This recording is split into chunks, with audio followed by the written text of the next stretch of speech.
Hello everyone, स्वागत है आप सबका learning with Gautam YouTube channel में। आज का एक class Bihar board class 12 Hindi का महा मैराथन क्लास होने वाला है, क्योंकि आज के इस वीडियो में हम करने वाले हैं हिंदी के चैप्टर 1 से लेकर के चैप्टर 13 तक के गद्य खंड के इंपॉर्टेंट सब्जेक्टिव क्वेश्चन आंसर को, जिसमें कि हम करेंगे लघु उत्तरीय प्रश्न को, दीर्घ उत्तरीय प्रश्न को और 100% व्याख्या वाला क्वेश्चन को। उन सभी प्रश्नों को करेंगे चैप्टर 1 से लेकर के चैप्टर 13 तक, जो कि आपके आने वाले बोर्ड एग्जाम के लिए इंपॉर्टेंट है। लघु उत्तरीय प्रश्न हो, चाहे वो दीर्घ उत्तरीय प्रश्न हो, चाहे वो 100% व्याख्या वाला क्वेश्चन हो, चैप्टर 1 से चैप्टर 13 तक पूरा आज कंप्लीट कर देंगे। और आप लोग को पता है हुआ चैप्टर 1 क्या है, तो बातचीत है, और लास्ट चैप्टर जो है गद्यखंड का वो क्या है, तो है शिक्षा, जिसके लेखक जे कृष्णमूर्ति है। तो वहां इसके बीच में चैप्टर 1 से चैप्टर 13 के बीच में जो भी इंपॉर्टेंट सब्जेक्टिव क्वेश्चन आंसर होगा ना, उन सभी प्रश्नों को आज के इस वीडियो में करने वाले। वीडियो आप लोगों के लिए काफी ज्यादा इंपॉर्टेंट रहने वाला है, क्योंकि आज के इस वीडियो में पूरा हिंदी को गद्यखंड को कंप्लीट ही कर देंगे। तो इस वीडियो को आप लोग लास्ट तक जरूर देखिएगा। वीडियो थोड़ा लंबा हो सकता है, लेकिन अगर आप लोग वीडियो को पूरा देख लेते हैं तो आपका पूरा जो गद्यखंड होगा हिंदी का वो पूरा कंप्लीट हो जाएगा। तो चलिए शुरू कर लेते हैं चैप्टर फर्स्ट से। और एक और चीज आपको बता देते हैं, आप लोग को पता ही होगा कि आपका एग्जाम जो होगा वो 100 नंबर का होगा। सबको पता रहता है कि हिंदी का जो एग्जाम होता है वो 100 नंबर का होता है।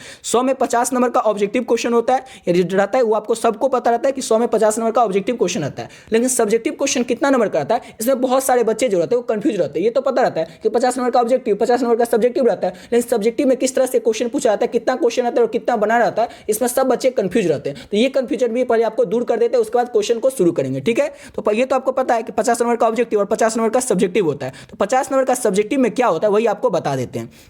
तो सबसे पहला जो क्वेश्चन आता है सब्जेक्टिव में वो रहता है निबंध का प्रश्न, जिसमें कि आपको 6 निबंध रहेगा। ठीक है ना, 6 निबंध में से कोई भी चूज करके आप लोगों को सिर्फ और सिर्फ एक ही निबंध बनाना है। और ये जो एक निबंध आपको बनाना रहेगा ये टोटल 8 नंबर का रहेगा। समझ गए ना, 8 नंबर का एक निबंध रहेगा जो कि आपको बनाना रहेगा, और ये 8 नंबर का रहेगा। पत्र लेखन रहेगा, जो कि 2 पत्र लेखन रहेगा, जिसमें से कोई भी चूज करके आप लोगों को एक ही क्वेश्चन बनाना है। इनके पत्र लेखन में लेटर में 2 क्वेश्चन रहेगा, और आपको चूज करके कोई एक बनाना है। और ये क्वेश्चन जो रहेगा ये 5 नंबर का रहेगा, यानी कि 5 नंबर का आपका पत्र लेखन हो गया। 100% व्याख्या वाला जो क्वेश्चन रहता है वो रहेगा आपका 4 क्वेश्चन। ठीक है ना, 100% व्याख्या वाला जो क्वेश्चन आता है किस तरह करेगा वो भी अभी आपको बताते हैं, सब क्वेश्चन करेंगे। तो 100% व्याख्या वाला जो क्वेश्चन रहेगा वो 4 क्वेश्चन रहेगा। ठीक है ना, जिसमें कि आपको चूज करके कोई भी 2 ही क्वेश्चन बनाना है। और ये 2 क्वेश्चन आता है, ये हर एक क्वेश्चन 4 नंबर का आता है, यानी कि 8 नंबर का क्या होगा, तो 100% व्याख्या वाला क्वेश्चन हो गया। लघु उत्तरीय प्रश्न रहता है ये 10 रहता है, जिसमें कि कोई भी चूज करके आप लोग को 5 क्वेश्चन बनाना रहता है। और जो 5 क्वेश्चन रहता है ये हर एक क्वेश्चन 2 नंबर का रहता है, यानी कि 10 नंबर का हो गया लघु उत्तरीय प्रश्न। दीर्घ उत्तरीय प्रश्न जो है ये 6 क्वेश्चन रहता है, जिसमें से कोई भी चूज करके 3 क्वेश्चन बनाना रहता है, और हर एक क्वेश्चन 5 नंबर का रहता है, यानी कि 15 नंबर का ये हो जाता है दीर्घ उत्तरीय प्रश्न। उसके बाद लास्ट में रहता है संक्षेपण वाला। संक्षेपण वाला को पूछिए ये क्या क्वेश्चन होता है, इसमें क्या रहता है ना, एक पेज का कोई एक पूरा सारांश दे देगा, उस सारांश को पढ़ करके उसको शॉर्ट में बहुत ही ज्यादा कम लाइन में, यानी कि 100 से 120 वर्ड या 150 वर्ड में आपको लिखना रहता है। और ये जो रहता है ये 4 नंबर का रहता है। 2 क्वेश्चन पूछा जाता है, जिसमें से आपको चूज करके कोई एक बनाना रहता है, और ये एक जो रहता है 4 नंबर का रहता है। तो इस तरह से आपके 50 नंबर सब्जेक्टिव में पूछे जाते हैं। ठीक है, आप लोग कई बच्चे कंफ्यूज रहते हैं, तो वो बच्चे स्क्रीनशॉट लेकर के इसको देख सकते हैं कि कितना क्वेश्चन रहेगा, कितना बनाना है और कितना नंबर का रहेगा। समझ गए, इसका स्क्रीनशॉट लेकर के आप लोग रख भी सकते हैं, और बाद में देख सकते हैं कि कितना कितना क्वेश्चन है, हमको कितना ही बनाना रहेगा। ठीक है, ये आप लोग समझ गए। अब शुरू कर लेते हैं चैप्टर फर्स्ट के सब्जेक्टिव क्वेश्चन को। ठीक है, जिसमें कि हम लघु उत्तरीय प्रश्न को भी करेंगे, दीर्घ उत्तरीय प्रश्न को भी करेंगे, और 100% व्याख्या वाला को करेंगे। यानी कि चैप्टर फर्स्ट से चैप्टर 13 तक जो भी क्वेश्चन होगा ना इंपॉर्टेंट, लघु उत्तरीय प्रश्न, दीर्घ उत्तरीय, 100% व्याख्या वाला क्वेश्चन, जो भी क्वेश्चन, सभी प्रश्नों को आज के वीडियो में कवर कर लेंगे। तो आप लोग वीडियो में लास्ट तक जरूर बने रहिएगा। तो चलिए शुरू करते हैं फर्स्ट क्वेश्चन से। और आज के वीडियो का पहला क्वेश्चन है हमारा चैप्टर फर्स्ट का ही क्वेश्चन है पहला, कि अगर हम में वाक शक्ति न होती तो क्या होता। अगर हम में वाक शक्ति मतलब क्या होता है, बोलने की शक्ति। अगर हमें बोलने की शक्ति नहीं होता तो क्या हो जाता। तो अगर हमें वाक शक्ति न होती तो पूरी पृथ्वी लुंज पुंज की अवस्था में किसी कोने में बैठी रहती। वाक शक्ति के द्वारा ही हम किसी से बात करते हैं, ये विभिन्न क्रियाकलाप करते हैं। अगर वाक शक्ति नहीं होगा तो हमारे जीवन का गति रुक जाएगा, और पूरी सृष्टि गूंगी हो जाएगी, और विचारों का आदान प्रदान नहीं हो पाएगा। ये तो आप लोग समझ गए, लेकिन आप लोग को क्या करना है, हम आपको जो यहाँ पर समझा देंगे वही आपको समझ के रखना है। ये तो आपको रिवीजन के लिए होगा। ठीक है ना, ये तो आप PDF मिल जाएगा, तो इसको आप रिवीजन कर सकते हैं, लेकिन आप लोग को खुद से समझ करके अपनी भाषा में बना करके एग्जाम में लिखना है। ठीक है ना, अगर आप लोग को सिर्फ हिंदी आप लोग पढ़ लेते हैं, समझ लेते हैं, और आप लोग को सिर्फ हिंदी लिखने आता है, तो आप लोग का कोई भी क्वेश्चन छूटने वाला नहीं हिंदी में, सिर्फ अगर आप लोग आज के वीडियो को देख लेते तो, क्योंकि इसमें पूरा आपको कंप्लीट करवा देंगे। तो देखिए क्वेश्चन था हमारा सिंपल, कि अगर हमें वाक शक्ति नहीं होगी, बोलने की शक्ति होगा ही नहीं, तो क्या हो जाएगा। तो इसको आप छोड़ दीजिए, हम जो समझाते हैं वो याद रखिए। अगर हमें बोलने का शक्ति नहीं होगा तो पूरी पृथ्वी क्या हो जाएगा, लुंज पुंज अवस्था में किसी कोने में बैठा रहेगा। अब सिंपल लैंग्वेज में लिखिएगा, अगर पूरा पृथ्वी जो होगा उसके अंदर वाक शक्ति होगा ही नहीं, पूरी पृथ्वी में किसी के अंदर बोलने की शक्ति होगा ही नहीं, तो पूरा पृथ्वी जो होगा, पूरे पृथ्वी के जो भी लोग होंगे वो चुपचाप किसी कोने में बैठे रहेंगे, वाक वाक शक्ति के द्वारा, यानी कि बोलने की जो शक्ति है इसी के द्वारा हम किसी से बातचीत करते हैं, विभिन्न क्रियाकलाप करते हैं। कोई भी काम हमें करना होता है तो हम बोल कर ही ना करते हैं। किसी से हम कुछ पूछना रहता है, हमें कुछ जानना रहता है, किसी को कुछ बताना रहता है तो क्या करते हैं, बोल करके करते हैं। यानी कि वाक शक्ति के द्वारा ही हम विभिन्न काम करते हैं। अगर ये वाक शक्ति हमारे पास होगा ही नहीं तो हमारे जीवन का जो गति होगा वो रुक जाएगा और पूरी सृष्टि जो होगी गूंगी प्रतीत होगी। अब कोई गूंगा आदमी रहता है वो क्या रहता है, चुपचाप हमेशा रहता है। अगर किसी के पास पूरे सृष्टि में, पूरे वर्ल्ड में किसी के पास बोलने का शक्ति होगा ही नहीं तो पूरा सृष्टि क्या हुआ, गूंगा प्रतीत होगा और विचारों का जो आदान प्रदान है ये नहीं हो पाएगा। अगर कोई कुछ बोलेगा ही नहीं तो उसके अंदर क्या विचार है, क्या उसके अंदर मनोभाव है, वो कुछ बता ही नहीं पाएगा। ना आप अपने आप बात, अपना जो आपका बात होगा ना किसी को बता पाएंगे, ना कोई और आपको अपना बात बता पाएगा। यानी कि विचारों का जो आदान प्रदान होगा ये पूरा रुक जाएगा। सिंपल सा क्वेश्चन है, आप लोग इसको समझ लिए होंगे और इसको अपने मन से खुद से आपको बना करके एग्जाम में इसका आंसर लिखना है अगर ये क्वेश्चन पूछा जाएगा तो। ठीक है, इसको यहाँ पर सिर्फ समझना है आपको एग्जाम में यही लाइन नहीं लिखना है, अपने मन से खुद से आंसर बना करके आपको लिखना है। ठीक है, अब अगला क्वेश्चन करते हैं। तो अगला क्वेश्चन है हमारा, बातचीत के संबंध में बेन जॉनसन और एडिसन के क्या विचार है। किसके संबंध में, तो बातचीत के संबंध में बेन जॉनसन और एडिसन जो है उनके क्या विचार है। तो बातचीत के संबंध में बेन जॉनसन का कहना है कि बोलने से मनुष्य के रूप का साक्षात्कार होता है। क्वेश्चन था हमारा कि दो व्यक्ति है, एक व्यक्ति का नाम है बेन जॉनसन और एक व्यक्ति का नाम है एडिसन। अब दोनों के क्या क्या विचार है बातचीत के संबंध में ये आपको बताना है। तो बेन जॉनसन का क्या मानना है कि बातचीत करने से यानी कि बोलने से ही मनुष्य के रूप का साक्षात्कार होता है। साक्षात्कार का मतलब क्या होता है, इंग्लिश में होता है मतलब इंटरव्यू। अब आप लोग समझ गए होंगे इंटरव्यू में क्या होता है, दो तीन आदमी बैठे रहते हैं, फिर एक आदमी जो इंटरव्यू देता रहता है और उससे में बातचीत चलता रहता है, साक्षात्कार होता रहता है ना, बातचीत होता रहता है। अगर आदमी कोई आ जाए जो इंटरव्यू देने वाला होगा वो आकर के चुपचाप बैठ जाए, कुछ बोलेगा ही नहीं, तो कैसे पता चलेगा जो इंटरव्यू ले रहा है उसके अंदर क्या कमी है, क्या खूबी है, क्या क्या गुण है, उसके अंदर क्या अवगुण है, पता ही नहीं चलेगा। यानी कि बेन जॉनसन का यही मानना है कि बातचीत करने से मनुष्य का रूप का साक्षात्कार होता है, यानी कि इंटरव्यू होता है। जब तक मनुष्य बोलेगा नहीं तब तक उसके अंदर का गुण दोष कुछ पता ही नहीं चलेगा। और एडिसन का मत है, पहले तो ये समझ गए कि जब तक कोई मनुष्य बोलेगा ही नहीं, बेन जॉनसन जो है उनका मानना है कि जब तक कोई मनुष्य कुछ बोलेगा नहीं तो उसके अंदर का क्या कमी है, क्या खूबी है, क्या गुण है, क्या अवगुण है, किसी को कुछ नहीं पता चलेगा। और एडिसन का क्या मानना है तो वो देख लीजिए। बातचीत के संबंध में एडिसन का मानना है कि असल बातचीत केवल दो व्यक्तियों में हो सकती है। इसका तात्पर्य हुआ कि जब दो व्यक्ति होते हैं तब अपना दिल एक दूसरे के सामने खोलते हैं, तीन से अधिक हो जाते हैं तो बातें लंबी हो जाती है। अब ये आप लोग सिंपल सा क्वेश्चन था और सिंपल में आप लोगों को अपने मन से बना करके लिखना और याद रखना। देखिए सिंपल सा क्वेश्चन था कि बातचीत के संबंध में बेन जॉनसन और एडिसन के क्या विचार है। तो पहले आपको बता देते कि बेन जॉनसन का मानना है कि बोलने से मनुष्य का रूप का साक्षात्कार होता है, यानी कि जब भी कोई व्यक्ति बोलेगा तो उसके अंदर क्या गुण है, अवगुण है, ये सब पता चल जाता है। और बातचीत के संबंध में एडिसन के क्या विचार है। तो बातचीत के संबंध में एडिसन का मानना है कि असल बातचीत जो होता है केवल दो गो व्यक्ति में ही हो सकता है, तीन गो व्यक्ति में असल बातचीत होता ही नहीं। तीन गो जो बातचीत होता है वो सिर्फ बातें बढ़ती रहती है, कुछ बातचीत खास होता नहीं। लेकिन दो व्यक्ति जब भी बात करते हैं तो अपना दिल खोलकर एक दूसरे के सामने रख देते हैं और अपनी मन की बात करते हैं। आप लोग भी देखे होंगे जब दो दोस्त बात करते हैं तो अपने मन का बात बताते हैं वो भी, और एक दूसरा दोस्त होता है वो भी अपना मन का बात बताता है। लेकिन जैसे तीसरा दोस्त आ जाता है तो तीसरा दोस्त आने के बाद ऐसी कोई बात होती रहता है, यहाँ वहाँ की बातें होता है, लेकिन जो अपने मन की बात है वो नहीं हो पाता है। इसलिए एडिसन का मानना है कि असल बातचीत जो होती है केवल दो व्यक्तियों में हो सकती है। सिंपल सा क्वेश्चन और सब क्वेश्चन को आप लोगों को अपने मन से अपना खुद से आंसर बना करके एग्जाम में लिखना है। अब अगला क्वेश्चन करते हैं।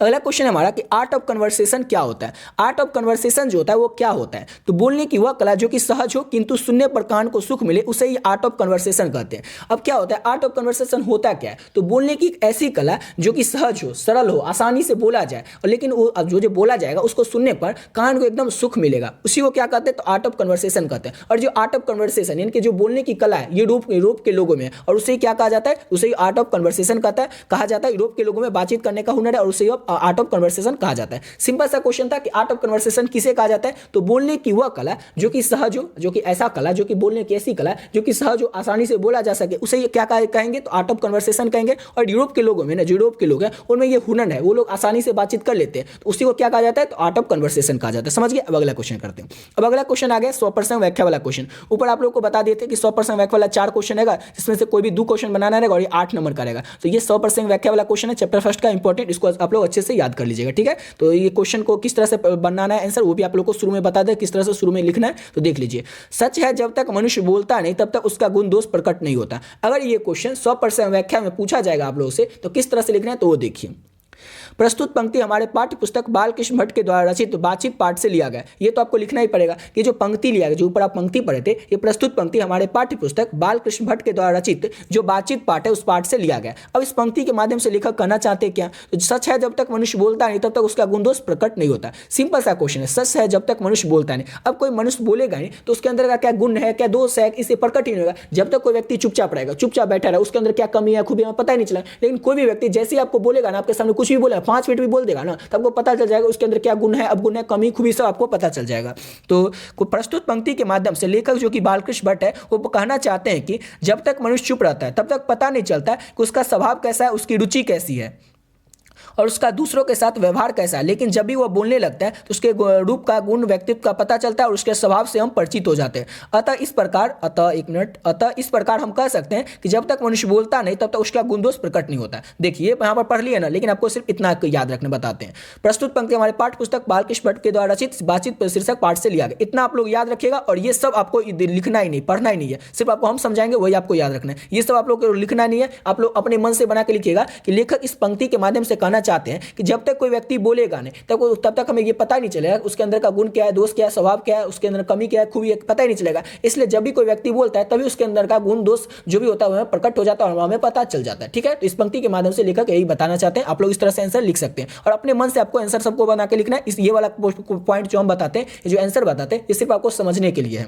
तो अगला क्वेश्चन है हमारा, आज आ गए हम लोग चैप्टर 2 पे। चैप्टर 1 जो है वो पूरा कंप्लीट हो गया, जो भी उसका सब्जेक्टिव था, लघु उत्तरीय प्रश्न था, दीर्घ उत्तरीय था, 100% व्याख्या वाला था, वो सब करवा दिए। ठीक है, अब ये क्वेश्चन है हमारा चैप्टर 2 का पहला क्वेश्चन है कि उसने कहा था कहानी कितने भागों में बटी हुई है, कहानी के कितने भाग में युद्ध का वर्णन किया गया। ये क्वेश्चन आप लोग को ऐसे ही याद हो जाएगा। कैसे याद हो जाएगा तो बताते हैं। आप अपना हाथ निकालिए, हाथ में उंगली कितना है तो 5 उंगली है। ठीक है, तो याद रखिएगा उसने कहा था जो कहानी है कितने भागों में बटी है तो 5 भागों में बटी है। याद हो गया, भूलना जो था वो खत्म हो गया, क्योंकि आपको हाथ तो याद रहेगा, हाथ में उंगली कितना वो याद ही रहेगा। तो याद रखिएगा कि जो उसने कहा था कहानी है, जिसके लेखक चंद्र शर्मा गुलेडी है, ये कहानी 5 भागों में बटी हुई है। अब क्वेश्चन है हमारा कि कहानी के कितने भागों में युद्ध का वर्णन किया गया। फिर आपको बता देते हैं, आपके हाथ से ही आपको याद हो जाएगा। हाथ में उंगली कितने हैं तो 5 उंगली है। तो पहला जो उंगली है अंगूठा जो है उसको बंद कर लीजिए, फिर लास्ट वाला छोटी उंगली उसको बंद कर लीजिए। अब बचा कितना तो दूसरा उंगली, तीसरा उंगली और चौथा उंगली। तो याद रखिएगा कहानी के दूसरा, तीसरा और चौथा भाग में युद्ध का वर्णन किया गया। याद हो गया, किसी को कोई कंफ्यूजन नहीं होगा, क्योंकि आप लोगों को खुद हाथ से याद हो गया होगा कि उसने कहा था कहानी जो है 5 भागों में बटा हुआ है। आपके उंगली से याद रखना, 5 उंगली 5 भागों में कहानी बटा हुआ है। और अब पहला जो अंगूठा है उसको बंद कीजिए, लास्ट वाला उंगली को बंद कीजिए, बचा दूसरा, तीसरा और चौथा उंगली, यानी कि कहानी के दूसरे, तीसरे और चौथे भाग में युद्ध का वर्णन किया गया। याद हो गया। अब अगला क्वेश्चन की ओर बढ़ लेते हैं। तो अगला क्वेश्चन है हमारा कि कहानी की पात्रों की एक सूची तैयार करें। अगर इतना आप लोग याद कर लेते हैं ना तो आपका 3 से 4 नंबर फिक्स हो जाएगा। वैसे तो 6-7 नंबर भी फिक्स हो जाता है, लेकिन 3-4 नंबर तो फिक्स हो जाएगा, कहीं जाने वाला नहीं। 3-4 नंबर आप लोग का क्यों आप लोग पूछिएगा। तो ये क्वेश्चन अगर आप लोग से 5 नंबर पूछा जाएगा तो आपके 5 नंबर पर आ जाएंगे, 2 नंबर पूछा जाएगा तो 2 नंबर आ जाएंगे। ठीक है, लेकिन आप कहिएगा कि ना 5 नंबर पूछा जाएगा ना 2 नंबर पूछा जाएगा, तब हमारे कैसे 3 नंबर फिक्स हो जाएंगे। तो ये आप ऑब्जेक्टिव क्वेश्चन से फिक्स हो जाएंगे, क्योंकि ऑब्जेक्टिव क्वेश्चन पूछा जाता है कि वजीरा सिंह जो था वो क्या था, तो विदूषक था या क्या था, जवान था, ये सब पूछा जाता है। बोधा सिंह कौन था, किसका बेटा था, इस तरह से क्वेश्चन पूछा जाता है। इसलिए आप लोग सबको अच्छे से याद रखिएगा। तो कहानी जो उसने कहा था कहानी है उसके पात्रों की एक सूची तैयार करना है। तो लाना सिंह कौन था तो लाना सिंह रेजिमेंट का जवान था। वजीरा सिंह जो था रेजिमेंट का जवान, वो विदूषक भी था। याद रखिएगा पलटन का विदूषक कौन था तो वजीरा सिंह था। हजारा सिंह कौन था तो रेजिमेंट का सूबेदार था। सूबेदारनी कौन थी तो सूबेदार हजारा सिंह की पत्नी थी, और बचपन में जो लाना सिंह को सिख लड़की मिला था वही सिख लड़की थी। बोधा सिंह कौन था तो बोधा सिंह जो था सूबेदार हजारा सिंह का बेटा था। लपटन साहब जो थे रेजिमेंट के ऑफिसर के वेश में थे। और कीरत सिंह कौन था तो लाना सिंह का भतीजा था। अंतर सिंह जो था वो सिख लड़की का मामा था। इतना आप लोग अगर याद रखते हैं तो आपके जो है 3 से 4 नंबर फिक्स हो जाएगा। वैसे तो ज्यादा भी आ सकते हैं, लेकिन 3-4 नंबर तो पक्के हो जाएंगे। बस आप लोग इतना याद कर लीजिए। समझ गए ना कि ये सब जो है कहानी उसने कहा था कहानी के पात्र में किसका क्या किरदार है वो भी आपको बता दिया। आप लोग अच्छे तरीके से समझ गए होंगे। इसका स्क्रीनशॉट ले करके याद कर सकते हैं, लेकिन स्क्रीनशॉट क्यों लीजिएगा, इसका पीडीएफ आपको मिल जाएगा, उससे ही आप लोग याद कर लीजिएगा। ठीक है, और देखिए पीडीएफ के बारे में आपको बता देते हैं कि जो लोग अभी तक इस पीडीएफ को ले लिए ना, वीडियो को थोड़ा स्किप कीजिए, आगे कीजिए और आगे से देख लीजिए। और जो लोग अभी तक इस पीडीएफ को नहीं लिए उनको बता देते हैं कि आप लोग भी चाहें तो आप लोग इस पीडीएफ को ले सकते हैं। इस पीडीएफ का जो प्राइस है वो सिर्फ और सिर्फ 25 रुपये है। लेकिन आप लोग सोच रहे हैं 25 रुपये इतना में हमको क्या ही मिल जाएगा, लेकिन ये नहीं सोचिए क्या ही मिल जाएगा, पहले ये देख लीजिए इसमें क्या क्या मिल जाएगा। आपका जो भी आर्ट्स का सब्जेक्ट होगा ना, अगर आप लोग साइंस वाले स्टूडेंट होंगे तो साइंस का पीडीएफ तो इस बार तैयार नहीं कर पाए, अगले बार के बच्चों के लिए हो जाएगा। लेकिन साइंस और कॉमर्स वाले बच्चों को बता दें कि सिर्फ आप लोग हिंदी और इंग्लिश का पीडीएफ ले सकते हैं। पहले बता देते, क्योंकि कई बार बच्चे कॉल करके पूछने लगते हैं सर साइंस और कॉमर्स के हमको मिल सकता है क्या। तो पहले बता दें साइंस का, फिजिक्स, केमिस्ट्री, मैथ का पीडीएफ जो है मेरे पास नहीं है।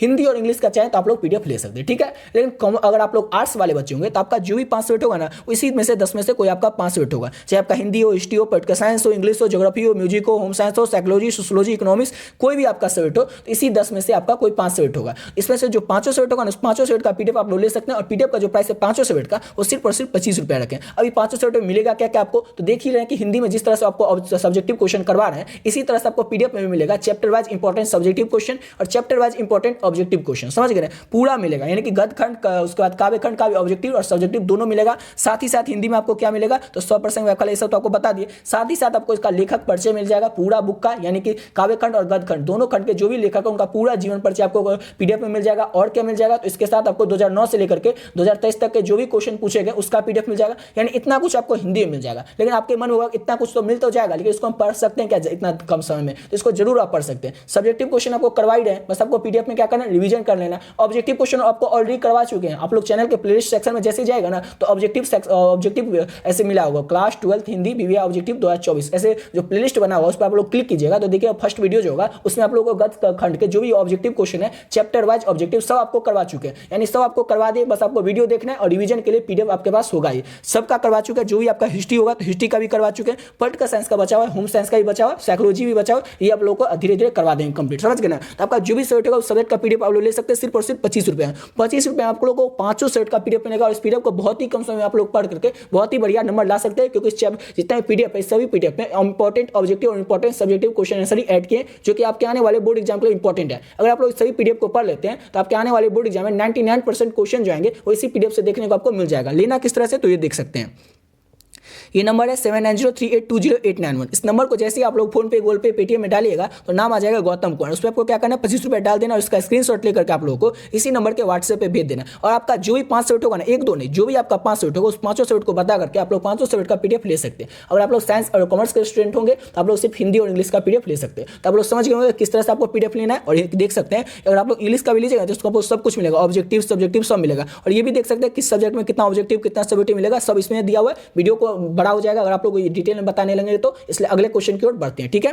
तो अगला क्वेश्चन है हमारा कि लहना सिंह का परिचय अपने शब्दों में दे। ये क्वेश्चन आप लोगों से 5 नंबर में पूछा जाएगा और 2 तरीके से पूछा जा सकता है। किस तरीके से, तो एक तरीका तो ये होगा कि लहना सिंह का परिचय अपने शब्दों में दे, या फिर पूछा जाएगा उसने कहा था कहानी का जो नायक है लहना सिंह उसका परिचय दे, संक्षिप्त में परिचय दे, या फिर पूछा जा सकता है उसने कहा था कहानी का संक्षिप्त में लिखे। इस तरह से 3 तरीका से ये क्वेश्चन पूछा जाएगा, लेकिन तीनों तरीका से पूछा जाएगा ना तो इसका आंसर आपको सेम ही लिखना है। सेम कैसे लिखना है वो भी आपको बता देते हैं। अब ये लहना सिंह कौन था इसके बारे में पूरा कहानी में, ठीक है ना, तो पूरा कहानी लहना सिंह के बारे में, तो लहना सिंह के कहानी के बारे में आप जान लेंगे तो पूरा कहानी आपको समझ में आ जाएगा, और पूरा कहानी आप लोग संक्षिप्त में लिख दीजिएगा, समझ गए। तो आप लोग को अभी याद करवा देते हैं, और अगर आप लोग बस 5 मिनट देख लेते इसको और तो आपका पूरा कहानी याद हो जाएगा, और इसका एक भी क्वेश्चन आपसे छूटने वाला नहीं है। आप लोग वीडियो में ना लास्ट तक बने रहिएगा, जो भी क्वेश्चन होगा अगर आप लोग सभी को कर लेते तो आपका पूरा गदखंड जो होगा वो कंप्लीट हो जाएगा। तो लहना सिंह था कौन, लहना सिंह का परिचय देना है। तो लहना सिंह जो था उसने कहा था कहानी का नायक है, ये हम पहले पढ़ चुके, पहले आप लोग जानते होंगे। उसने कहा था कहानी का नायक जो है मेन पात्र जो है कौन है, तो लहना सिंह है।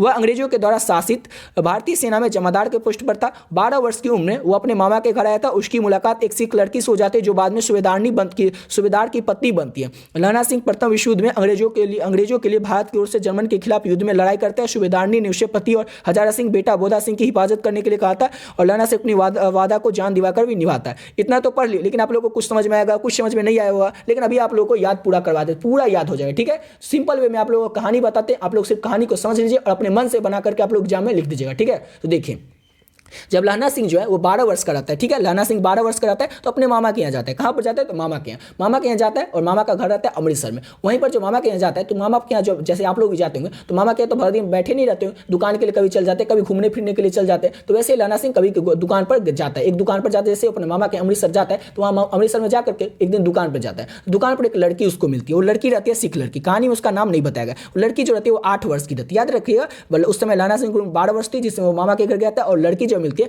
तो लड़की की उम्र 8 वर्ष थी। अब जो लड़की से मिलता है तो लहना सिंह उसको छेड़खानी में पूछ देता है कि तेरी कुड़माई हो गई, तेरी कुड़माई हो गई, बार बार उससे पूछ देता था लहना सिंह लड़की से कि तेरी कुड़माई होगी, और लड़की जो थी वो धत कहकर चली जाती है। याद रखिएगा, ये पूछा जाता ऑब्जेक्टिव में कि लहना सिंह लड़की को क्या कहकर छेड़ा करता था, तेरी कुड़माई होकर पूछा करता था और छेड़ा करता था, और लड़की क्या जवाब देती थी, धत कहकर चली जाती थी। यही सिलसिला चलते रहा, कभी लहना सिंह दुकान जाता तो कभी रास्ते में मुलाकात हो जाता तो बार बार लहना सिंह एक ही सवाल पूछता, तेरी कुड़माई होगी, लड़की धत कहकर चली जाती। ऐसे सिलसिला कुछ दिन तक चलते रहा। अब एक दिन क्या होता है, लहना सिंह जैसे ही पूछता है लड़की से कि तेरी कुड़माई होगी तो लड़की क्या कहते, देखते नहीं मेरा ये सालू, मतलब वो कहना चाहती है उस जो सालू था, इनके सालू मतलब साल दिखाकर वो इंडिकेट करना चाहती थी कि हाँ देखते नहीं मेरा सालू, हाँ मेरा सगाई हो गया। अब लहना सिंह क्या हो जाता है, उससे कुछ नहीं बोलता है। लहना सिंह को बहुत ज़्यादा गुस्सा आ जाता है।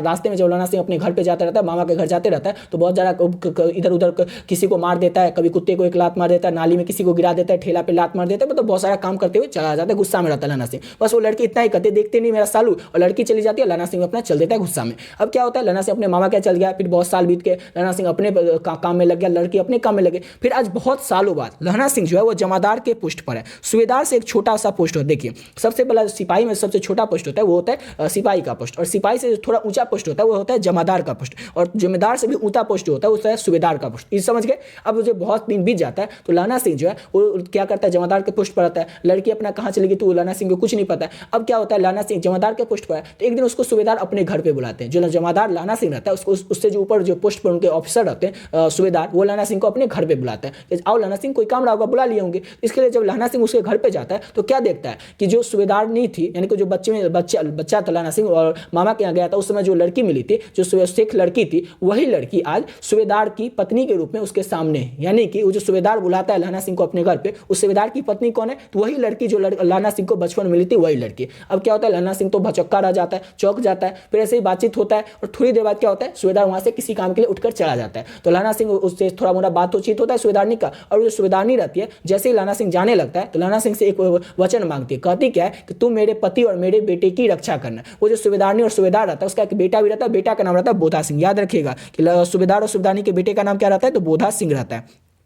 तो सूबेदारनी क्या कहती है कि तुम ना मेरे पर जब भी युद्ध हो, यानी कि जब युद्ध पर आता है लहना सिंह जमादार का पोस्ट पर आता है तो युद्ध तो होगा ही ना, जब लड़ाई कराता है। देख सकते हैं यहाँ पर जर्मन के खिलाफ युद्ध कराता है प्रथम विश्व युद्ध में। प्रथम विश्व जो कि 1914 से 1918 में चला था, उसमें लहना सिंह जो थे जर्मन के खिलाफ से युद्ध कर रहा था। तो जो सूबेदारनी रहती है वो कहती है लहना सिंह से कि जब भी युद्ध होना तो तुम मेरे पति और मेरे बेटे की रक्षा करना, ऐसा वचन मांगती है। और लहना सिंह क्या करता है, चुपचाप कर देता है ठीक है, मतलब वो करके ठीक चल देता है। अब जब भी युद्ध होता है ना, जब जो युद्ध होता है तो लहना सिंह क्या करता है, अपनी जान देकर बोधा सिंह यानी कि उसके बेटे के और उसके पति हजारा सिंह दोनों की रक्षा करता है। याद रखिएगा, जो सूबेदारनी थी उसने कहा था कि जब भी युद्ध हो तो तुम मेरे पति और मेरे बेटे की रक्षा करना। उसके बाद लहना सिंह जो चले आता है तो उसका बोधा सिंह जो है वो भी क्या है, तो सिपाही के पोस्ट पर है, तो वो भी जमादार के पोस्ट पर, सिपाही के पोस्ट पर है और सेना में। और वो भी तो बोधा सिंह को क्या करता है लहना सिंह, कभी ठंड लगने लगती है उसके बेटे को यानी सूबेदारनी के बेटे को तो उसको अपना कंबल देता है, ऐसे ही बहुत काम करता है। लेकिन जब युद्ध होता है तो अपनी जान देकर लहना सिंह जो है वो सूबेदार हजारा सिंह और सूबेदार और बोधा सिंह की रक्षा करता है, अपनी जान देकर लहना सिंह। तो इसीलिए कहानी का नाम है उसने जो कहा था। उसके बाद क्या हो जाता है, लहना सिंह जैसे ही अपना मृत्यु के थोड़ा करीब ही रहता है, मतलब मरने वाला ही रहता है, तो उसका जो गोद रहता है, उसका सर रहता है वो किसकी गोद में रहता है, तो वजीरा सिंह की गोद में रहता है। और सूबेदार जो रहता है और बोधा सिंह जो रहता है वो घर जाने वाला रहता है और लहना सिंह की मृत्यु के पास ही रहता है। लहना सिंह को सब कुछ धीरे धीरे याद आते रहता है, कैसे कैसे वो बचपन में मिला था लड़की से, सब कुछ याद आते रहता है। तो लहना सिंह एक ही वर्ड कहता है सिर्फ सूबेदार हजारा सिंह से कि तुम जब भी घर जाओ ना तो सूबेदारनी से कह देना उसने जो मुझसे कहा था वो मैंने कर दिया। एक ही वर्ड बोलता है कि तुम कह देना सूबेदारनी से कि सूबेदारनी ने मुझसे कहा था वो उसने कर दिया, यानी कि सूबेदारनी ने जो लहना सिंह से कहा था उसने कर दिया। उस सूबेदार से कुछ नहीं कहता है कि क्या सूबेदारनी ने उसे करने के लिए कहा था और क्या उसने कर दिया, ऐसा कुछ नहीं बताता। सिर्फ इतना ही कहता है कि तुम बोल देना सूबेदारनी से कि उसने जो मुझसे कहा था वो मैंने कर दिया। इसीलिए इस चैप्टर का जो नाम है वो उसने कहा था कहानी। समझ गए आप लोग, उसने कहा था कहानी क्या, लहना सिंह का परिचय किस तरह से देना, सब कुछ आप लोग समझ गए होंगे। अब आप लोग खुद से बना करके अपने आंसर को अपनी भाषा में बना करके लिखिएगा, ठीक है। अब अगला क्वेश्चन की ओर बढ़ते हैं। तो चलिए अगला क्वेश्चन है हमारा कि लहना सिंह के गांव में आया तुर्की मौलवी क्या कहता था। लहना सिंह के गांव में आया जो तुर्की मौलवी था वो सबसे क्या कहता था, तो लहना सिंह के गांव में आया तुर्की मौलवी कहता था कि जर्मनी वाले पंडित बन गए हैं, वेद पढ़कर विमान चलाने की विद्या जान गए, मंडी में बनियों को बहकाता था। ये जो तुर्की मौलवी था ये मंडी में बनियों को बहकाता था, कहता था कि डाक खाने से रुपये निकाल लो, सरकार का राज जाने वाला है। सिंपल सा क्वेश्चन है कि जो लहना सिंह के गाँव में आया एक तुर्की मौलवी था, ठीक है ना, लहना सिंह का जो गाँव में एक तुर्की मौलवी आया था, मौलवी सबसे क्या कहता था, तो सभी लोगों को बहकाता था, कहता था कि जर्मनी वाले जो है ना वेद पढ़ करके बड़े पंडित बन गए हैं और विमान चलाने की विद्या जान गए जर्मनी वाले। मंडी में बनियों को भगाता था। ये जो तुर्की मौलवी था जो लहना सिंह के गांव में आया था, ये मंडी में बनियों को भगाता था, कहता क्या था कि डाक खाने से रुपया निकाल लो क्योंकि सरकार का राज जाने वाला। ठीक है, अब अगला क्वेश्चन करते हैं। अगला क्वेश्चन है हमारा कि मृत्यु के से कुछ समय पहले स्मृति साफ हो जाती है, जन भर की घटनाएं एक एक करके सामने आती है, सारे दृश्य के रंग साफ हो जाते हैं, समय की धुंध तो बिल्कुल उन पर से हट जाती है। ये जो क्वेश्चन है ये 100% व्याख्या वाला क्वेश्चन है, याद रखिएगा। ये आएगा 4 नंबर में होता है वो उसमें आएगा, ठीक है ना। इसको किस तरह से लिखना है तो वो देखिए। इतना तो आप लोग को यहाँ पर बता देते हैं, लेकिन इसमें आपको और भी लिखना पड़ेगा। यहाँ पर ऐड उसी लिए नहीं किया, हम आपको बताएंगे। यहाँ पर प्रस्तुत पंक्ति हमारे पाठ्य पुस्तक चंद्रशर्मा गुलेरी के द्वारा रचित शीर्षक उसने कहा था पाठ से लिया गया। ये तो आपको हर एक क्वेश्चन में लिखना है, जो कि 100% व्याख्या वाला क्वेश्चन होगा उसमें इस तरह से लिखना ही है। इस पंक्ति का आशय बड़ा ही भावुक है। जब लड़ाई खत्म हो जाती है तो लैला सिंह को 12 वर्ष की अवस्था याद आने लगती है। यहाँ पर इतना लिख दिया। अब इसके आगे आपको क्या लिखना है, ये तो इतना लिख दिए। अब इसके आगे सेम वही क्वेश्चन लिख देना आप जो उसमें दिखाए थे लैला सिंह का परिचय वाला। ये देखिए ये वाला जो क्वेश्चन है, सेम यही क्वेश्चन का आंसर सब जो है आपको इसमें घुसा देना। समझ गए क्या क्या लिखना है कि लैला सिंह जैसे बचपन में लड़की से मिलता है, फिर उसको तुम्हारी कुर्बानी होगी ये पूछता है, लड़की धक्का कर चली जाती है, फिर लैला सिंह जमादार के पोस्ट पर आ जाता है, फिर उसके यहाँ घर पे जाता है सूबेदार हजारा सिंह के, फिर वो सूबेदार नहीं कहते तो मेरे पति और पुत्र की रक्षा करना, और लैला सिंह अपनी जान देकर दोनों की रक्षा करता है, सूबेदार हजारा सिंह और बोधा सिंह की। यानी कि लैला सिंह के जो आपको बताया थोड़ी देर पहले, लैला सिंह का जो सिर था वो वजीरा सिंह के गोद में था और लैला सिंह मृत्यु के बहुत ही करीब था, तो उसको ये सब बात याद आने लगता है। ये देखिए क्वेश्चन देखिए कि जन्म भर की घटनाएं घटनाएं एक एक करके सामने आती है। तो लैला सिंह को एक जन्म भर की जो भी घटनाएं थी, बचपन में कैसे लड़की से मिला था, क्या बोला था, फिर वो क्या उसके घर पे बोला था, सब उसको एक एक करके घटना जो थी वो सब आने लगती है। सारे दृश्यों के रंग साफ हो जाते हैं, समय की धुंध बिल्कुल उन पर से हट जाते हैं। ये समय की अभी क्या समय है कुछ भी है उनको कुछ नहीं याद है लैला सिंह को, बस यही याद है कि बचपन में कैसे मिला था, क्या बोला था, यही सब उसको याद आने लगता है। तो आप लोग इतना देखिए, ऊपर में जो इतना बता दें इतना लिख दीजिएगा। इसके बाद आप लोग वही लिखना चालू कर दीजिएगा कि लैला सिंह 12 वर्ष की अवस्था में अपने मामा के यहाँ गया था, तो वहाँ पर मिला था सिख लड़की से, उसे धक्का कर वो लड़की चली जाती थी, वो लैला सिंह पूछता था तेरी कुर्बानी होगी। ये सब आप लोग लिख दीजिएगा। समझ गए आप लोग। अब आगे बढ़ते हैं क्वेश्चन को। अगर सब फिर से वही बताने लगते हैं तो वीडियो लंबा हो जाता है, वैसे वीडियो बहुत ज़्यादा लंबा हो जाएगा, मुझे पता है, इसलिए आप लोगों को शॉर्ट में बताते हुए चल रहे और आप लोग समझ गए होंगे। ठीक है, अब अगला क्वेश्चन करते हैं। तो अगला क्वेश्चन है हमारा, जयप्रकाश नारायण कम्युनिस्ट पार्टी में क्यों शामिल नहीं हुए थे। तो अपना दूसरा चैप्टर जो था वहां तक कंप्लीट हुआ। अब तीसरा चैप्टर का क्वेश्चन है, जो तीसरा चैप्टर है संपूर्ण क्रांति, जिसके लेखक कौन है तो जयप्रकाश नारायण है। याद रखिएगा जयप्रकाश नारायण ने संपूर्ण क्रांति वाला जो ऐतिहासिक भाषण है वो 5 जून 1974 को पटना के गांधी मैदान में दिया था। ठीक है, जयप्रकाश नारायण जो थे इन्होंने कम्युनिस्ट पार्टी में शामिल क्यों नहीं हुए थे, क्यों नहीं जयप्रकाश नारायण कम्युनिस्ट पार्टी में शामिल होते तो वो आपको बताते हैं। तो ये बात सत्य है, यानी कि ये बात सच है कि जयप्रकाश नारायण जी जब अमेरिका में थे तो वो घोर कम्युनिस्ट अर्थात वे मार्क्सवादी थे। जब वे भारत लौटे तो घोर मार्क्सवादी थे, किंतु वे कांग्रेस में दाखिल नहीं हुए। वे कम्युनिस्ट पार्टी में इसलिए शामिल नहीं हुए क्योंकि लेनिन के द्वारा कही गई बात उन्हें अच्छी तरह से याद थी। लेनिन ने यह बताया था कि जो देश गुलाम है वहां के कम्युनिस्ट हरगिज वहां की आजादी की लड़ाई के लिए अलग नहीं, अपने आप को अलग नहीं रखना चाहिए। लड़ाई का नेतृत्व भले ही पूंजीपतियों के हाथ में हो फिर भी कम्युनिस्ट को अलग नहीं रहना चाहिए, इसलिए वे कम्युनिस्ट पार्टी में शामिल नहीं हुए थे। देखिए क्वेश्चन था हमारा कि जयप्रकाश नारायण कम्युनिस्ट पार्टी में क्यों शामिल नहीं हुए थे। तो ये बात तो सच है कि जयप्रकाश नारायण जो थे जब अमेरिका में थे ना तो घोर कम्युनिस्टवादी थे, यानी कि बहुत ही ज्यादा कम्युनिस्टवादी थे जब अमेरिका में जयप्रकाश नारायण थे। तो लेकिन जब भी वो भारत में आए तो कम्युनिस्ट पार्टी में इसलिए नहीं शामिल हुए कि उनको लेनिन की एक बात याद आ गई थी। लेनिन की कौन सी बात याद आ गई थी तो वो देख लीजिए। लेनिन ने जयप्रकाश नारायण को बताया था कि जो देश गुलाम होता है ना, जैसे जयप्रकाश नारायण जिस समय थे उस समय तो देश गुलाम ही था, तो लेनिन की जो बात थी कि वो याद आ गया था जयप्रकाश नारायण को कि जो भी देश गुलाम होता है ना वहाँ कम्युनिस्ट जो होते हैं वो हरगिज वहाँ की आज़ादी की लड़ाई को अपने से अलग नहीं रखना चाहिए। लड़ाई का नेतृत्व जो होता है भले ही पूंजीपतियों का यानी कि अमीर लोग जो होते हैं उनके हाथों में रहता है, फिर भी कम्युनिस्ट को उनसे अलग नहीं रहना चाहिए, इसलिए जयप्रकाश नारायण जो थे वो कम्युनिस्ट पार्टी में शामिल नहीं हुए थे। अगला क्वेश्चन है कि दिनकर जी का निधन कब और किन परिस्थितियों में हुआ था। दिनकर जी जो थे रामधारी सिंह दिनकर, उनका निधन उनकी मृत्यु जो थी वो कब हुई थी और किन परिस्थितियों में हुआ था। तो एक दिन यहाँ पर जयप्रकाश नहीं होगा, एक दिन दिनकर जी, यहाँ पर जयप्रकाश नहीं होगा, एक दिन दिनकर जी मद्रास में अपने मित्र ईश्वर अय्यर के यहाँ रुके थे। याद रखिएगा एक दिन दिनकर जी जो थे ना वो कहाँ पर रुके थे तो मद्रास में अपने मित्र मतलब अपने दोस्त एक ईश्वर अय्यर के यहाँ रुके थे। वहाँ दिनकर जी से गंगा बाबू मिलने आए थे। एक दिन क्या हुआ था, दिनकर जी अपने मद्रास में गए थे, मद्रास में उनके एक दोस्त थे दिनकर जी के ईश्वर अय्यर, अब वहाँ पर रुक गए थे और वहीं पर उनसे गंगा बाबू भी मिलने आ गए थे। वहां पर क्या हुआ, वहां पर वो दिनकर जी वहां पर उस दिन बहुत प्रसन्न दिख रहे थे। अब गंगा बाबू मिलने आए थे, अपने दोस्त के यहाँ रुके थे, इस वजह से दिनकर जी जो थे बहुत ज्यादा प्रसन्न दिख रहे थे। अब वहां पर क्या हुआ, खाना पीना हुआ, सब लोग खाना पीना करके आराम से बैठे हुए थे। तो एक दिन अचानक उनको क्या हुआ, दिल का दौरा पड़ा। दिनकर जी को रात में दिल का दौरा पड़ा। अब जैसे ही दिनकर जी को दिल का दौरा पड़ा 3 मिनट के अंदर उनको बिल्डिंग के नर्सिंग होम अस्पताल में पहुंचाया गया। दिनकर जी का निधन कब और किन परिस्थितियों में हुआ था वही क्वेश्चन था। तो दिनकर जी को जैसे ही दिल का दौरा पड़ा ना रात में, उनको मात्र 3 मिनट के अंदर में बिल्डिंग के नर्सिंग होम में पहुंचाया गया।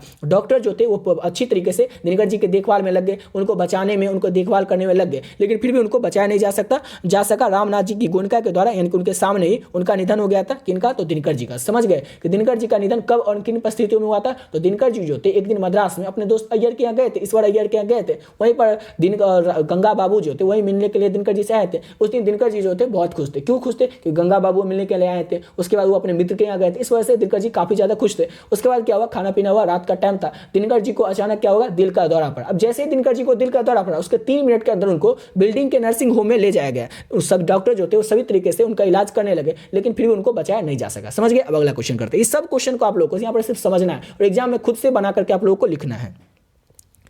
अगला क्वेश्चन है हमारा कि बुद्ध ने आनंद से क्या कहा था। बुद्ध जो थे उन्होंने आनंद से क्या कहा था। तो बुद्ध ने आनंद से कहा था कि आनंद, मैंने जो धर्म चलाया था वो 500 सहस्त्र वर्ष तक चलने वाला था, किंतु अब केवल 500 वर्ष ही चलेगा। क्यों चलेगा? क्योंकि मैंने नारियों को भिक्षुणी बनने का अधिकार दे दिया है। क्वेश्चन था हमारा कि बुद्ध जो थे ना उन्होंने आनंद से क्या कहा था। तो बुद्ध ने आनंद से कहा था कि आनंद, मैंने जो धर्म चलाया था ना वो 500 सहस्त्र वर्ष तक चलने वाला था, किंतु अब केवल 500 वर्ष ही चलेगा। जो धर्म बुद्ध ने कहा था आनंद से कि आनंद, मैंने जो धर्म चलाया था वो धर्म पहले 500 सहस्त्र वर्ष तक चलने वाला था, किंतु अब केवल 500 वर्ष ही चलेगा। क्यों चलेगा? क्योंकि मैंने नारियों को भिक्षुणी बनने का अधिकार दे दिया है। और यही कहा था बुद्ध ने आनंद से। समझ गए? अब अगला क्वेश्चन करते हैं। अगला क्वेश्चन है हमारा कि नारी की पराधीनता कब से आरंभ हुई। पराधीनता मतलब क्या होता है? पतन, मतलब कि उसके पुरुष के तुलना में नारी की जो पराधीनता था उसमें कमी यानी कि पतन कब से होने लगा। तो नारी की पराधीनता तब से आरंभ हुई जब से मानव जाति ने कृषि का आविष्कार किया। इसके चलते नारी घर में और पुरुष बाहर रहने लगा। यहाँ से जिंदगी दो टुकड़ों में बट गई। घर का जीवन सीमित हो गया और बाहर का जीवन असीमित हो गया। कृषि के विकास के साथ ही नारी की पराधीनता आरंभ हो गई। ये तो आप लोग समझ गए, ये सब नहीं लिखना है, सिर्फ हम जो आपको समझाएंगे वो आपको लिखना है। तो आप लोग को अपने, हम जो समझाएंगे वो तो लिखना है, लेकिन अपने मन से बना करके लिखना है, ठीक है। तो क्वेश्चन था कि नारी की पराधीनता कब से आरंभ हुई। तो याद रखिएगा कि नारी की पराधीनता तब से आरंभ हुई जब से मानव जाति ने कृषि का आविष्कार किया। कृषि का आविष्कार तो कब हुआ था? बहुत ही पहले हुआ था, बहुत ही पहले हुआ था। तो उसी समय से नारी की जो पराधीनता थी वो शुरू हो गई। कैसे शुरू हो गई? क्योंकि जब कृषि का आविष्कार हुआ तो नारी क्या करती थी? घर में रहती थी। घर का जो भी काम था, घर का काम करना, खाना बनाना, बर्तन धोना, पोछा करना, जो भी काम था, घर को साफ सुथरा रखना, यानी घर के अंदर का जो काम था वो सिर्फ नारी करने लगी। लेकिन पुरुष क्या करता था? वो खेती भी करता था, बाहर का और भी कोई कुछ काम था, यानी कि बाहर का पूरा काम कौन करने लगा था? तो पुरुष करने लगा था। और घर का जितना भी काम था वो कौन करने लगी थी? तो नारी करने लगी थी, स्त्री करने लगी थी। इसी के साथ क्या हो गया था? नारी का पराधीनता का आरंभ हो गया था। अब जैसे कृषि का आविष्कार हुआ उसी समय से नारी का पराधीनता शुरू हो गया था। आप लोग याद रखिएगा, अपने मन से बना करके लिखिएगा कि नारी जो थी वो घर का काम करती थी। ये सब तो आपको समझाने के लिए आप लोग को बना के लिखना अपने भाषा में, अपने लैंग्वेज में, कि नारी का पराधीनता तब से आरंभ हुआ जब से मानव जाति ने कृषि का आविष्कार किया। कृषि का आविष्कार होते ही नारी जो थी वो घर का काम करने लगी और पुरुष जो था वो बाहर का काम करने लगा, यानी कि नारी की पराधीनता मानव जाति के कृषि के आविष्कार के साथ ही शुरू हो गया था। समझ गए? अब अगला क्वेश्चन करते हैं। तो अगला क्वेश्चन है हमारा 100% व्याख्या वाला एक क्वेश्चन है जो कि 4 नंबर का क्वेश्चन रहेगा। 4 रहेगा क्वेश्चन जिसमें कि 2 बनाना है। अब क्वेश्चन है हमारा कि जिस पुरुष में नारीत्व नहीं है वो अपूर्ण है। अब इस पार्ट के माध्यम से, यानी कि इस पॉइंट के माध्यम से, इस लाइन के माध्यम से लेखक क्या कहना चाहता है, और कि जो लाइन है किस पार्ट से लिया गया? तो ये प्रस्तुत पंक्ति यानी कि जो पंक्ति है ये हमारे पाठ्य पुस्तक रामधारी सिंह दिनकर के द्वारा रचित शीर्षक अर्धनारीश्वर पाठ से ली गई। तो हम इतना समझ गए, ये जो लाइन लिया गया ये अर्धनारीश्वर पाठ से लिया गया। और ये लाइन के लेखक कौन है? अर्धनारीश्वर पाठ के लेखक कौन है? तो रामधारी सिंह दिनकर है। अब इस लाइन के माध्यम से लेखक कहना क्या चाहते हैं कि जिस पुरुष में नारीत्व नहीं होता है वो अपूर्ण होता है। जिस भी पुरुष में नारीत्व यानी नारीत्व की जो भावना होता है वो नहीं होता है, वो पुरुष जो होता है अपूर्ण होता है, अधूरा होता है। इसका मतलब आपको अभी समझा देते हैं कि इस पंक्ति के माध्यम से, इस पंक्ति के माध्यम से लेखक यानी कि रामधारी सिंह दिनकर जो है वो कहना चाहते हैं कि जिस भी पुरुष में नारी का गुण अर्थात नारीत्व नहीं होता है, नारीत्व का भावना। देखिए क्वेश्चन था हमारा कि जिस भी पुरुष में नारीत्व नहीं होगा। नारीत्व का मतलब क्या होता है? तो नारीत्व मतलब होता है नारी के गुण। नारी में कौन कौन से गुण होते हैं? तो दया के गुण होते हैं, माया होता है, ममता होता है, सहिष्णुता होता है। यानी कि जो भी पुरुष में ये नारी का ये सब गुण नहीं होगा वो पुरुष जो होगा वो अधूरा होगा। पुरुष को नारी का गुण ही क्या बनाता है? तो पूर्ण बनाता है। पुरुष को एक नारी का जो ये सब गुण है, जो यहाँ पर गुण देखें, ये सब गुण क्या करता है? तो पूर्ण बनाता है, संपूर्ण बनाता है। अगर उसमें दया, माया, सहिष्णुता नहीं होगा तो दूसरों के साथ अच्छा व्यवहार या अच्छे से बात नहीं करेगा। अगर किसी पुरुष में नारी का जो ये गुण है, दया, माया, ममता, ये सब नहीं होगा तो जो पुरुष होगा वो किसी के साथ भी अच्छा व्यवहार नहीं करेगा। इसलिए पुरुष को नारी के जो ये गुण है यही पूर्ण बनाते हैं। इसलिए हर एक पुरुष में नारी का ये गुण होना ही चाहिए, अर्थात पुरुष में भी नारी का गुण होना आवश्यक है। समझ गए? ये 100% व्याख्या वाला क्वेश्चन था, आप लोग को बता दिया। अपनी भाषा में आप लोग को बना करके एग्जाम में लिखना है। अब आ चुके हैं हम लोग चैप्टर 5 पे। चैप्टर 5 क्या है? तो रोज है, जिसके के लेखक कौन है? तो इसके लेखक है सचिदानंद हीरानंद वात्सल। समझ गए? अब इस चैप्टर के क्वेश्चन को करते हैं। तो क्वेश्चन है हमारा कि मालती के घर का वातावरण आपको कैसा लगा? अपने शब्दों में लिखिए। मालती जो थी, थोड़ा सा समझ लीजिए, लेखक जो रहते हैं अज्ञ हैं, वो अपनी बहन के यहाँ जाते हैं, दूर की बहन रहती है, और जो उसके शादी के 4 साल बाद उससे मिलने के लिए जाते हैं, और उसके घर में जो भी देखते हैं ना वही लेखक जो अज्ञ हैं इस चैप्टर में उतार दिया, लिख दिए। तो जब जैसे वो अपनी दूर की बहन मालती के यहाँ लेखक जाते हैं तो मालती को का घर का वातावरण लेखक को कैसा लगा, या फिर आप जो कहानी पढ़े होंगे तो उस कहानी में आपको कैसा लगा ये आपको बताना, अपने शब्दों में बताना। देख रहे क्वेश्चन में लिखा हुआ, अपने शब्दों में लिखिए। तो मालती का जो घर का वातावरण था ये नीरसता, उबाऊ था, उसमें कहीं भी ताजगी, प्रसन्नता नहीं थी। मालती में युवती वाला रस भी नहीं था। वो अपने बच्चों के साथ भी अच्छा व्यवहार नहीं करती थी। वो अपने परिवेश तथा जीवन से पूरी तरह असंतुष्ट थी। सिंपल सा क्वेश्चन है कि मालती जो थी उसका पूरा जीवन, उसका पूरा घर का वातावरण आपको कैसा लगा? तो कैसा लगा ये देखिए। मालती का जो घर का वातावरण था वो नीरस था, उबाऊ था। क्यों उबाऊ था? अब जो मालती थी उसके घर में उसके कौन कौन थे? उसके एक पति थे और उसके एक बेटे थे। पति क्या करते थे, तो पति का नाम था महेश्वर, जो कि गैंग्रीन नामक बीमारी होता है उसी का इलाज करते थे। अब जो गैंग्रीन नामक बीमारी होता है उसका इलाज करते थे तो हमेशा हॉस्पिटल में रहते थे, अधिकतर टाइम अपना हॉस्पिटल में रहते थे, तो पत्नी पर भी उतना टाइम नहीं दे पाते थे। और मालती कहाँ रहती थी, तो पहाड़ी इलाका में रहती थी। और पहाड़ी इलाका में क्या होता है, घर जो होता है वो दूर दूर पर होता है, इसलिए मालती के आस पड़ोस में उतने लोग नहीं थे जिससे कि मालती अच्छे से बात कर पाते। इसलिए एक जैसा काम, मतलब सुबह उठना, पति को हॉस्पिटल जाने के लिए तैयार करना, घर का काम करना, बच्चे को देखना, बच्चे का नाम था टिट्टी, छोटा सा बच्चा था, बच्चे का नाम था टिट्टी, बच्चे को देखना, इस सब काम करते करते जो थी ना मालती नीरस और उबाऊ हो चुकी थी। उसमें कहीं भी युवती वाला रस ही नहीं था, उसमें कहीं भी ताजगी या प्रसन्नता ही नहीं था। ऐसा लगता था कि वो मालती जो अपने बच्चों के साथ भी अच्छा व्यवहार नहीं करती है टिट्टी के साथ, वो अपने परिवेश तथा जीवन से पूरी तरह असंतुष्ट थी। अब असंतुष्ट होगी ना, क्योंकि कहीं पर भी उस घर में खुशी था ही नहीं। 3 आदमी है, 3 आदमी में भी एक आदमी अपना हॉस्पिटल में रहता है, एक छोटा सा बच्चा है, किसी से ना कोई बात करना ना कुछ करना, सब दिन एक ही काम करना। तो इससे क्या हो गया था, मालती का जो पूरा घर का वातावरण था वो नीरस और उबाऊ टाइप का हो गया था। इसको सिंपल वे में आप लोग अपने मन से बना करके लिखिएगा। अब अगला क्वेश्चन करते हैं और नेक्स्ट क्वेश्चन है हमारा कि गैंग्रीन क्या है। तो अभी हम लोग देखे थे ऊपर में आप लोगों को बताए थे कि मालती के जो पति थे ना महेश्वर, वो गैंग्रीन नामक एक बीमारी होता है उसी का इलाज करते थे। होते हैं ना डॉक्टर्स स्पेशलिस्ट होते हैं, जो कि कोई हड्डी के डॉक्टर होते हैं, कोई दिमाग के डॉक्टर होते हैं, कोई किसी चीज़ में स्पेशलिस्ट रहते हैं। वैसे ही महेश्वर जो थे वो गैंग्रीन नामक बीमारी का इलाज करते थे और उसी में स्पेशलिस्ट थे। ठीक है, तो गैंग्रीन होता क्या है, गैंग्रीन जो होता है एक बीमारी होता है, ये तो समझ गए, लेकिन किस तरह का बीमारी होता है तो वो देखिए। गैंग्रीन जो होता है एक प्रकार का घाव होता है जिसमें कि सड़न की प्रवृत्ति होती है, या प्राय किसी विषाक्त कांटे चुभन या ऐसी किसी कारण से होता है, जिस अंग में होता है उसे काटकर शरीर से अलग कर दिया जाता है अथवा रोगी की जान चली जाती है। ये समझ गए। अब आप लोग को बताते हैं गैंग्रीन होता क्या है। तो गैंग्रीन जो होता है एक प्रकार का घाव होता है। समझ गए कि गैंग्रीन क्या होता है, गैंग्रीन एक प्रकार का घाव होता है जिसमें ना सड़न की प्रवृत्ति रहती है। अब कई बार एक घाव को देखेंगे आप लोग, कोई जो घाव हो जाता है वो हमेशा सड़ता ही रहता है, कभी ठीक होता है नहीं, अधिकतर टाइम वो सड़ता ही रहता है। तो गैंग्रीन जो होता है एक प्रकार का घाव होता है जिसमें कि सड़न की प्रवृत्ति रहती है, यानी कि घाव जो होता है हमेशा सड़ता ही रहता है। और ये प्राय ये जो होता है, ये होता किस तरह से, तो ये किसी विषैले कांटे के किसी कांटे के चुभने से या किसी विषैला जीव के काटने से हो जाता है। याद रखिएगा, गैंग्रीन नामक बीमारी जो होता है होता किस तरह से, ये किसी विषैले जीव के काटने से हो जाता है या फिर किसी कांटे के चुभने से हो जाता है। और ये शरीर के जिस भी अंग में हो जाता है ना, जिस भी व्यक्ति को शरीर के जिस भी अंग में हो जाता है उसको काटकर शरीर से अलग करना पड़ता है, या फिर जिस भी व्यक्ति को गैंग्रीन नामक बीमारी हो जाती है उस व्यक्ति की जान चली जाती है। तो याद रखिएगा, इतना ज्यादा ये गंभीर बीमारी होता है। सिंपल सा क्वेश्चन है लेकिन आप लोग याद रखिएगा। और जितना क्वेश्चन आप लोग करवाने, सब क्वेश्चन आप लोगों के लिए इंपॉर्टेंट है। आप लोग देखिए होंगे जितना इंपॉर्टेंट क्वेश्चन है सिर्फ इंपॉर्टेंट क्वेश्चन को ही करवा रहे हैं। आप लोग सभी क्वेश्चन को अच्छे से देखिएगा और वीडियो में लास्ट तक बने रहेगा। वीडियो को लास्ट तक देख लेते हैं, आपका पूरा जो गदखंड है वो पूरा कंप्लीट हो जाएगा आज के वीडियो में। फिर नेक्स्ट वीडियो में, कल के वीडियो में या फिर कल ही के वीडियो में करवा देंगे आपका काव्यखंड, यानी कि आपका पूरा गदखंड कंप्लीट, काव्यखंड कंप्लीट, ऑब्जेक्टिव पहले ही करवा दें, पूरा आपका कंप्लीट हो जाएगा। सिर्फ एक दिन और करवा देंगे आपका, एक दिन लास्ट एग्जाम से 1-2 दिन पहले पूरा जो 1-2 ऑब्जेक्टिव है उसको शुरू से लेकर के लास्ट तक करवा देंगे। तो ऑब्जेक्टिव भी थोड़ा आपका रिवीजन हो जाएगा और सब्जेक्टिव आपको करवा रहे हैं, मतलब पूरा आपका हिंदी कंप्लीट हो जाएगा। ठीक है ना, इसके अलावा आपको कुछ भी देखने का जरूरत ही नहीं पड़ेगा। और लेखक परिचय तो आपको पहले ही करवा चुके हैं, लेखक परिचय भी आप लोग चाहे तो देख सकते हैं। ठीक है, वो सब आप लोग को प्लेलिस्ट सेक्शन में आपको मिल जाएगा। ठीक है, या फिर लिंक डिस्क्रिप्शन बॉक्स में दिया, वहां से आप लोग देख सकते हैं।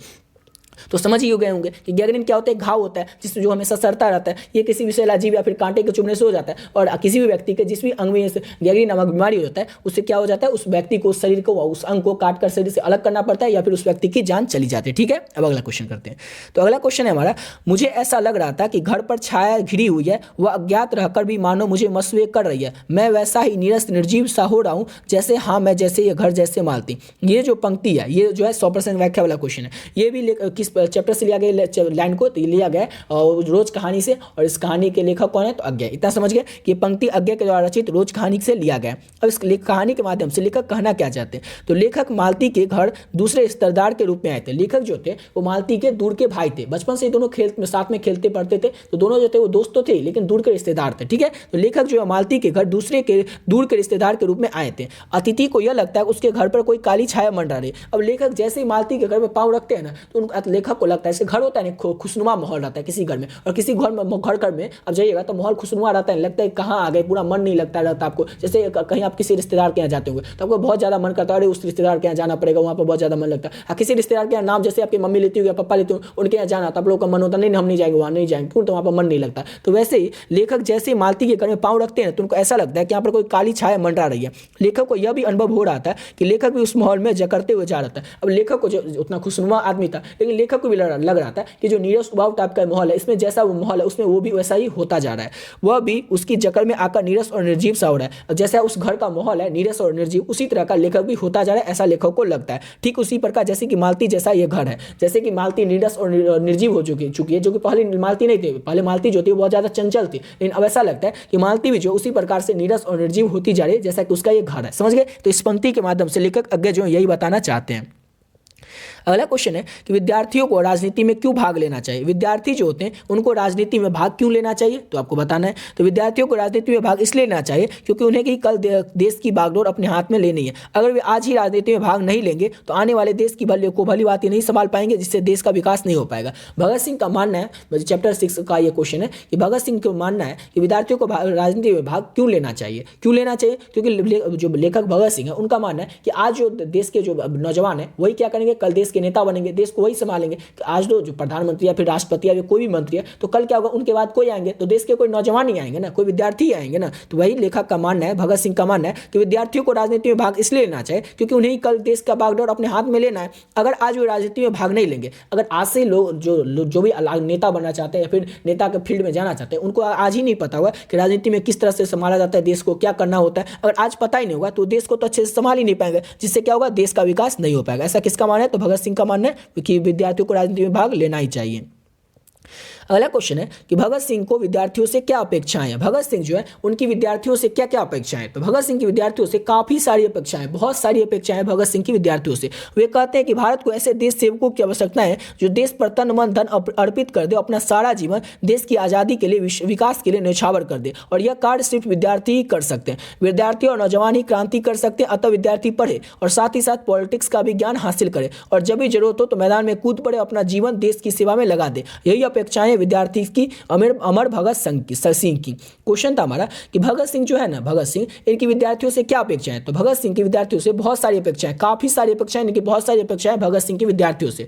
भगत सिंह कहते हैं कि देश को ऐसे देश सेवकों की जरूरत है, भारत को ऐसे देश सेवकों की जरूरत है, ऐसे देश सेवक जो कि अपना देश पर तन मन धन अर्पित कर दे। भगत सिंह जो उनको मानना है कि देश को ना ऐसे देश सेवक की जरूरत है जो कि अपना तन मन धन पूरा देश पर अर्पित कर दे। और ये जो काम है, भगत सिंह का मानना है कि ये जो काम है कि तन मन धन अर्पित करना देश पर, ये काम केवल कौन कर सकते हैं, तो विद्यार्थी या फिर नौजवान ही कर सकते हैं। विद्यार्थी और नौजवान ही क्रांति कर सकते हैं। इसलिए भगत सिंह का मानना है कि विद्यार्थी और नौजवान जो है ये पढ़े। ऐसा नहीं कि आज से क्रांति में घुस गए, देश की सेवा में लगे, कुछ पढ़ाई लिखाई नहीं करना, नहीं, पढ़े, साथ ही साथ पॉलिटिक्स का भी ज्ञान हासिल करें, और जब भी देश को जरूरत हो तो जो विद्यार्थी और नौजवान होते हैं वो पॉलिटिक्स में, मैदान में देश को रक्षा करने के मामले में, या फिर अपना देश के ऊपर तन मन धन लुटाने के मामले में, या देश सेवक के रूप में बनकर अपना सब कुछ देश पर न्यौछावर कर दे, यानी कि मैदान में कूद पड़े और अपना सारा जीवन देश की सेवा में लगा दे। यही सारी अपेक्षाएं विद्यार्थियों से अमर भगत सिंह की। समझ गए कि विद्यार्थियों की भगत सिंह से क्या अपेक्षाएं, तो यही सारी अपेक्षाएं हैं। अगला क्वेश्चन है कि भगत सिंह ने कैसी मृत्यु को सुंदर मृत्यु कहा और वे आत्महत्या को कायरता क्यों कहते हैं, इस संबंध में उनके विचार स्पष्ट करें। भगत सिंह जो है वो कैसी मृत्यु को सुंदर मृत्यु कहते हैं और वे आत्महत्या को कायरता क्यों कहते हैं, इस संबंध में उनके विचार को स्पष्ट करें। तो सरदार भगत सिंह ने देश सेवा के बदले दी गई फांसी को सुंदर मृत्यु कहा है। भगत सिंह आत्महत्या को कायरता इसलिए कहते हैं कि कोई भी व्यक्ति आत्महत्या करेगा तो थोड़ा सा दुख कष्ट सहने के चलते करेगा, वो अपना समस्त जीवन एक ही क्षण में खो देगा। अब देखिए सिंपल सा क्वेश्चन क्या हमारा कि भगत सिंह जो है उन्होंने कैसी मृत्यु को सुंदर मृत्यु कहा। इस भगत सिंह को आप लोग जानते होंगे, तो भगत जैसे कौन सी मृत्यु होती है, जिस मृत्यु की भगत सिंह ने सुंदर मृत्यु का है, तो देश सेवा के बदले दी गई फांसी, जैसे भगत सिंह को फांसी दिया गया था, देश सेवा के बदले में दिया गया था, तो वैसे ही मृत्यु को भगत सिंह ने सुंदर मृत्यु का है। और वो आत्महत्या को कायरता इसलिए कहते हैं कि कोई भी आदमी आत्महत्या क्यों करता है, आत्महत्या इसलिए करता है कि उसको थोड़ा सा दुख रहता है, कष्ट, अच्छा छोड़िए, कोई अगर हम है या कोई एक और व्यक्ति है वो आत्महत्या क्यों करेगा, वो इसलिए करेगा कि और किसी जैसे हम ही अगर आत्महत्या करना चाहे तो हम क्यों करना चाहेंगे, क्योंकि हमें थोड़ा सा कष्ट होगा। वो कष्ट किसका होगा, सिर्फ मेरे लिए होगा ना, किसी और के लिए नहीं होगा। हम जो मर जाएंगे, हम आत्महत्या कर लेंगे, उससे क्या हो जाएगा, किसी में कोई फर्क नहीं पड़ेगा, मेरा ही बिगड़ेगा, यानी कि हम कुछ देश के लिए कर ही नहीं पाएंगे। लेकिन अगर हम जीवित रहे तो देश के लिए बहुत कुछ कर सकते हैं। तो भगत सिंह का यही मानना है कि किसी को आत्महत्या करना ही नहीं चाहिए। आत्महत्या जो होता है कायरता का काम होता है, क्योंकि आत्महत्या वही करेगा क्योंकि उसको थोड़ा सा दुख होगा, कष्ट होगा, उस दुख कष्ट सहने के चलते वो आत्महत्या करेगा। लेकिन अगर वो जिंदा रहेगा तो अपना सारा जीवन देश पर न्यौछावर कर सकता है। भगत सिंह ने देश सेवा के बदले दी गई जो फांसी होती है उसी को सुंदर मृत्यु का है, और आत्महत्या को कायरता इसलिए कहते हैं क्योंकि वह थोड़ा सा कोई व्यक्ति आत्महत्या इसलिए करेगा कि वह दुख या फिर कष्ट सहने के चलते करेगा, लेकिन वो अपना सारा जीवन जो एक क्षण में ही खो देगा। अगला क्वेश्चन है हमारा चंपारण क्षेत्र में बाढ़ की प्रचंडता के बढ़ने के कारण क्या है। चैप्टर 7 से के क्वेश्चन पे आ चुके हैं ओशदानिरा पे कि चंपारण क्षेत्र में बाढ़ की प्रचंडता जो है इसके बढ़ने के कारण क्या है। तो चंपारण क्षेत्र में बहुत घना जंगल हुआ करता था जो पानी को रोकता था। धीरे धीरे जंगल की कटाई होने के बाद महावन समतल हो गया और बाढ़ के पानी का बहाव में रुकावट नहीं होता और वहां पर बाढ़ के प्रचंड का रूप आने लगा। सिंपल सा क्वेश्चन है कि चंपारण के क्षेत्र में क्या हो जाता है, बहुत ही बाढ़ आ जाती है। बाढ़ तो आप लोग समझ रहे होंगे, बिहार के बच्चे होंगे तो बाढ़ के बारे में तो पता ही होगा। तो चंपारण क्षेत्र में बाढ़ की प्रचंडता जो है, बाढ़ के बढ़ने का कारण क्या है, बाढ़ की जो इतना आ जाता है वो क्यों आता है। तो पहले क्या था कि चंपारण क्षेत्र में बहुत ज्यादा जंगल घना हुआ करता, बहुत ज्यादा जंगल हुआ करता था, बहुत ज्यादा पेड़ पौधे हुआ करते थे, जो कि क्या होता था जैसे ही बाढ़ आता था, पानी आता था तो उस पानी के बहाव को रोकता था। धीरे धीरे क्या होने लगा, जंगल की कटाई होने लगी। उससे क्या होगा, जंगल जो गया यानी कि पूरा जमीन जो है वो समतल हो गया, एक जैसा हो गया। अब पानी जैसे आता है सराक दवर सीधे पानी चला आता है। पहले क्या होता था, पानी जो होता था पेड़ रहता था, पानी पेड़ जो होता था, पेड़ जो रहता था तो पानी का रुकाव करता था, रोकता था। बाढ़ के पानी का बहाव को रुकावट नहीं होता। अब तो कोई रुकावट ही नहीं, पेड़ है ही नहीं, तो जमीन पूरा समतल है, पानी जैसे आता है एक सराक दवर पूरा चला आता है। ठीक है, तो बाढ़ के प्रचंड डूब का यही कारण है, जंगलों की कटाई होना। ठीक है, अब अगला क्वेश्चन करते हैं। अगला क्वेश्चन है चंपारण में शिक्षा की व्यवस्था के लिए गांधी जी ने क्या किया था। चंपारण में शिक्षा की व्यवस्था के लिए ना गांधी जी ने क्या किया था। चंपारण में शिक्षा की व्यवस्था के लिए गांधी जी ने क्या कहा था। तो गांधी जी के विचार से आर्थिक समस्याओं को दूर करने से का एकमात्र उपाय है शिक्षा। गांधी जी का ऐसा मानना था कि आर्थिक समस्याएं, जो पैसों की जो तंगी रहती है, आर्थिक समस्याएं रहती है, इसको दूर करने का एकमात्र उपाय, और उपाय क्या, तो शिक्षा, यानी कि लोग पढ़े लिखे, शिक्षा, यही है क्या, आर्थिक उपाय। आर्थिक समस्याओं को दूर करने के लिए गांधी जी के उपाय विचार से शिक्षा। ठीक है, गांधी जी ने चंपारण में शिक्षा के लिए वहां तीन गांव बहड़वा, मधुबन और भितरवा में आश्रम विद्यालय की स्थापना की थी। गांधी जी ने चंपारण में क्या किया था, जब गांधी जी चंपारण 1917 में गए थे, वहां पर उन्होंने शिक्षा के लिए क्या किया था कि 3 गांव में, बहड़वा गांव में, मधुबन गांव में और भितरवा गांव में आश्रम यानी कि विद्यालय की स्थापना की थी। उन विद्यालयों की जिम्मेदारी गुजरात, महाराष्ट्र आए कार्यकर्ता को दे दिया और विदेशों से शिक्षा प्राप्त शिक्षक वहां रखे गए ताकि संचालन अच्छे से हो। सिंपल सा क्वेश्चन है, समझ गए कि चंपारण में शिक्षा की व्यवस्था के लिए गांधी जी ने क्या क्या किया था। कि चंपारण में जब गांधी जी गए थे 1917 में, तो उन्होंने शिक्षा की व्यवस्था के लिए क्या किया था। तो गांधी जी का ऐसा विचार था, मानना था कि इस आर्थिक समस्याओं को दूर करने का बस एक ही उपाय है, वो है शिक्षा। और गांधी जी ने चंपारण में शिक्षा के लिए 3 गांव चुने थे, बहड़वा गांव, मधुबन गांव और भितरवा गांव। ये तीनों गांव में आश्रम की स्थापना यानी कि विद्यालय की स्थापना की थी, बहड़वा गांव, मधुबन गांव और भितरवा गांव में। और उन विद्यालयों की जो जिम्मेदारी है वो गुजरात और महाराष्ट्र से आए जो कार्यकर्ता थे, काम करने वाले लोग थे, उनको जिम्मेदारी दे दिया गया था कि 3 गांव में 3 जो विद्यालय की स्थापना की गई, तीनों विद्यालय अच्छी तरीके से चले, सुचारू ढंग से चले, इसकी जो जिम्मेदारी है वो दिया गया था गुजरात और महाराष्ट्र से आए कार्यकर्ता को, इसके काम को। विदेशों से शिक्षा प्राप्त शिक्षक वहां रखे गए ताकि संचालन अच्छे से हो। और विदेश से जो लोग शिक्षा प्राप्त करके भारत आए थे उनको वहां पर शिक्षक के तौर पर रखे गए, टीचर के तौर पर रखे गए, ताकि वहां पर के जो बच्चे हो वो बहुत ही अच्छे तरीके से पढ़ सके और आगे अपना नाम कर सके। अगला क्वेश्चन है हमारा, पुंडलिक जी कौन थे। पुंडलिक जी जो थे ये कौन थे। तो पुंडलिक जी के एक शिक्षक थे। समझ गए कि पुंडलिक जी कौन थे, तो शिक्षक थे। ये गांधी जी के आदर्श को सच्चे दिल से मानने वाले बड़े ही निर्भय पुरुष थे। पुंडलिक जी जो थे ना एक शिक्षक थे और ये गांधी जी के आदर्श को मानने वाले, सच्चे दिल से मानने वाले एक अनिर्भय पुरुष थे, यानी किसी से डरने वाले पुरुष नहीं थे पुंडलिक जी, जिन्हें गांधी जी ने 1917 में बेलगांव से भितरवा बुलाया था। पहले ये कहाँ रहते थे पुंडलिक जी, तो ये पुंडलिक जी रहते थे बेलगांव में, जहां पर 1917 में जब गांधी जी चंपारण में गए थे, वहां पर जो ऊपर देखे थे वो 3 विद्यालय की स्थापना की थी, 3 गांव में 3 विद्यालय की स्थापना की थी। तो भितरवा गांव में किसको बुला लेते हैं, तो पुंडलिक जी को गांधी जी जो भितरवा गांव में बुला लेते हैं। पुंडलिक जी को गांधी जी इसलिए बुलाते हैं ताकि वो आश्रम में रखकर, यानी कि जो विद्यालय खुला था उसमें रखकर बच्चे को शिक्षा दे और साथ ही साथ ग्रामवासी यानी कि गांव के जो लोग हैं उनके दिल में जो अंग्रेजों के प्रति भय है उसको भी दूर कर सके। समझ गए कि पुंडलिक जी कौन थे, तो एक शिक्षक थे और एक गांधी जी के आदर्शों को सच्चे दिल से मानने वाले एक निर्भय पुरुष थे, जिन्हें कि गांधी जी ने 1917 से बेलगांव से भितरवा बुला लिया था, ताकि पुंडलिक जी गांधी जी के द्वारा जो बनाया गया स्कूल था, वहां पर 3 स्कूल था, उसमें से जो भितरवा का स्कूल था वहां पर बच्चों को क्या करे, शिक्षा प्रदान कर सके और साथ ही साथ गांव के जो लोग हैं उनके दिल में जो अंग्रेजों के प्रति भय डर है उसको दूर कर सके। ठीक है, अब अगला क्वेश्चन करते हैं। अब नेक्स्ट क्वेश्चन क्या हमारा अगला क्वेश्चन है कि बिस्नी और मुन्नी को किसकी प्रतीक्षा है और वे डाकिया की राह क्यों देखते हैं। ये किस चैप्टर से क्वेश्चन लिया गया, तो सिपाही की मां जो एक एकांकी है जिसके लेखक है मोहन राकेश, उसी चैप्टर का ये क्वेश्चन है कि बिस्नी और मुन्नी जो रहती है ना उनको किसका प्रतीक्षा रहता है और वे डाकिया की राह क्यों देखती हैं। तो बिस्नी और मुन्नी को मानक का प्रतीक्षा रहता है, इसलिए प्रतीक्षा रहता है क्योंकि मानक जल्दी से घर वापस आकर अपनी बहन की हाथ पीले कर पाएगा, इनकी शादी कर पाएगा, और वे डाकिया की राह मानक की चिट्ठी की आशा में देखते हैं। तो एक और चीज आपको बता देते कि मानक जो रहता है ना ये बिस्नी का बेटा रहता है, ये मानक मानक कौन रहता है? तो बिस्नी का बेटा रहता है, और बिस्नी के एक बेटा रहता है और एक बेटी रहती है। बेटी का नाम मुन्नी रहता है और मानक रहता है। मानक जो रहता है ये युद्ध के में लड़ाई के पर गया रहता है, वर्मा में लड़ाई करने के लिए गया रहता है और जर्मन वालों की ओर से। और वो युद्ध पर जो गया रहता है वो क्यों गया रहता है? पैसे जमा करने के लिए गया रहता है, ताकि वो पैसा कमा कर आएगा और अपनी बहन की हाथ पीले कर पाएगा, यानी कि अपनी बहन मुन्नी का शादी कर पाएगा। और बिस्नी और मुन्नी को मानक की चिट्ठी की प्रतीक्षा रहता है कि मानक कभी चिट्ठी भेजेगा, ताकि पता चलेगा कि चिट्ठी में बताएगा ना कि कब आ रहा है मानक। इसलिए बिस्नी और मुन्नी जो इसको मानक की चिट्ठी का आशा रहता है कि कब मानक आएगा, वो चिट्ठी में बताएगा, फिर वो आएगा तो फिर मुन्नी की शादी होगा। इसलिए बिस्नी को और मुन्नी को दोनों को मानक की चिट्ठी का इंतजार रहता है, और मानक की प्रतीक्षा इसलिए करते हैं ताकि वो जल्दी से आएगा और अपनी बहन की शादी कर पाएगा, हाथ पीले कर पाएगा। अगला क्वेश्चन है कि मानक स्वयं को वैसी और जानवरों से बढ़कर क्यों कहता है? तो मानक स्वयं को यानी कि अपने आप को वैसी और जानवरों से बढ़कर इसलिए कहता है कि वो दुश्मनों के लिए कहता है, क्योंकि दुश्मन को वो नहीं मारेगा तो दुश्मन उसे मार देंगे। अब मानक जो है स्वयं को वैसी और जानवर कहता है, वो इसलिए कहता है कि हाँ मैं हूँ वैसी और जानवर। क्यों? क्योंकि मैंने अगर दुश्मन को नहीं मारूंगा तो दुश्मन मुझे मार देंगे। इसलिए मानक जो है वो स्वयं को और दुश्मनों को वैसी जानवर से बढ़कर कहता है, क्योंकि अगर वो दुश्मन को नहीं मारेगा, लड़ाई में जो गया हुआ है, युद्ध में गया हुआ है, तो मानक अगर दुश्मन को नहीं मारेगा तो दुश्मन उसे मार देंगे। इसलिए मानक जो है वो दुश्मनों के लिए स्वयं से मानक जो है स्वयं को वैसी जानवरों से बढ़कर दुश्मनों के लिए कहता है। समझ गए? अगला क्वेश्चन करते हैं।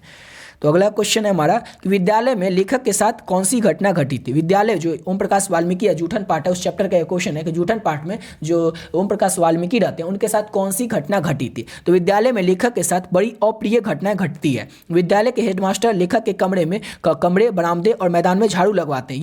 यह लेखक 2 दिन के बाद कक्षा में बैठ जाता है। जब लेखक 2 दिन बाद कक्षा में बैठ जाता है तब हेडमास्टर लेखक को कक्षा से बाहर निकाल देते हैं और फिर वही झाड़ू लगवाकर लगाने वहाँ काम दे देते हैं। इसी तरह लेखक को प्रताड़ित किया जाता है। सिंपल सा क्वेश्चन था हमारा कि लेखक जो कि ओम प्रकाश वाल्मीकि रहते हैं ना, उनके साथ जब विद्यालय में जाते हैं, जब स्कूल में जाते हैं तो कौन सी घटना घटती है? तो जब भी लेखक जो है ओम प्रकाश वाल्मीकि वो विद्यालय में जाते हैं तो उनके जो स्कूल के हेडमास्टर रहते हैं ना कलीराम, उनको क्या कहता है? कलीराम हेडमास्टर जो होता है कलीराम, वो कहता है लेखक को यानी ओम प्रकाश वाल्मीकि को कि वो कमरा में, बरामदे में और मैदान में झाड़ू लगाएं। अब क्या लेखक करते हैं कि कमरा में, बरामदे में, पूरा मैदान में, पूरा जो फील्ड रहता है स्कूल का पूरा झाड़ू लगाते हैं। 2 दिन तक लगाते रहते हैं, मतलब जैसे स्कूल आते हैं फिर स्कूल खत्म हो जाता है, फिर आना, फिर झाड़ू लगाना, इस तरह से 2 दिन में वो पूरा अपना काम खत्म कर देते हैं। अब 2 दिन बाद जब लेखक ओम प्रकाश वाल्मीकि जो है वो अपना क्लास में आकर बैठ जाते हैं पढ़ने के लिए, तब जो हेडमास्टर रहता है कलीराम, वो क्या करता है? लेखक को कक्षा से बाहर कर देता है, यानी कि जो क्लास रहता है उससे बाहर कर देता है और फिर से वही काम देता है, फिर तुम जाओ फिर से झाड़ू लगाओ, मतलब वही काम फिर से दे देता है। तो लेखक के साथ झाड़ू लगाने वाला काम दे देता है और लेखक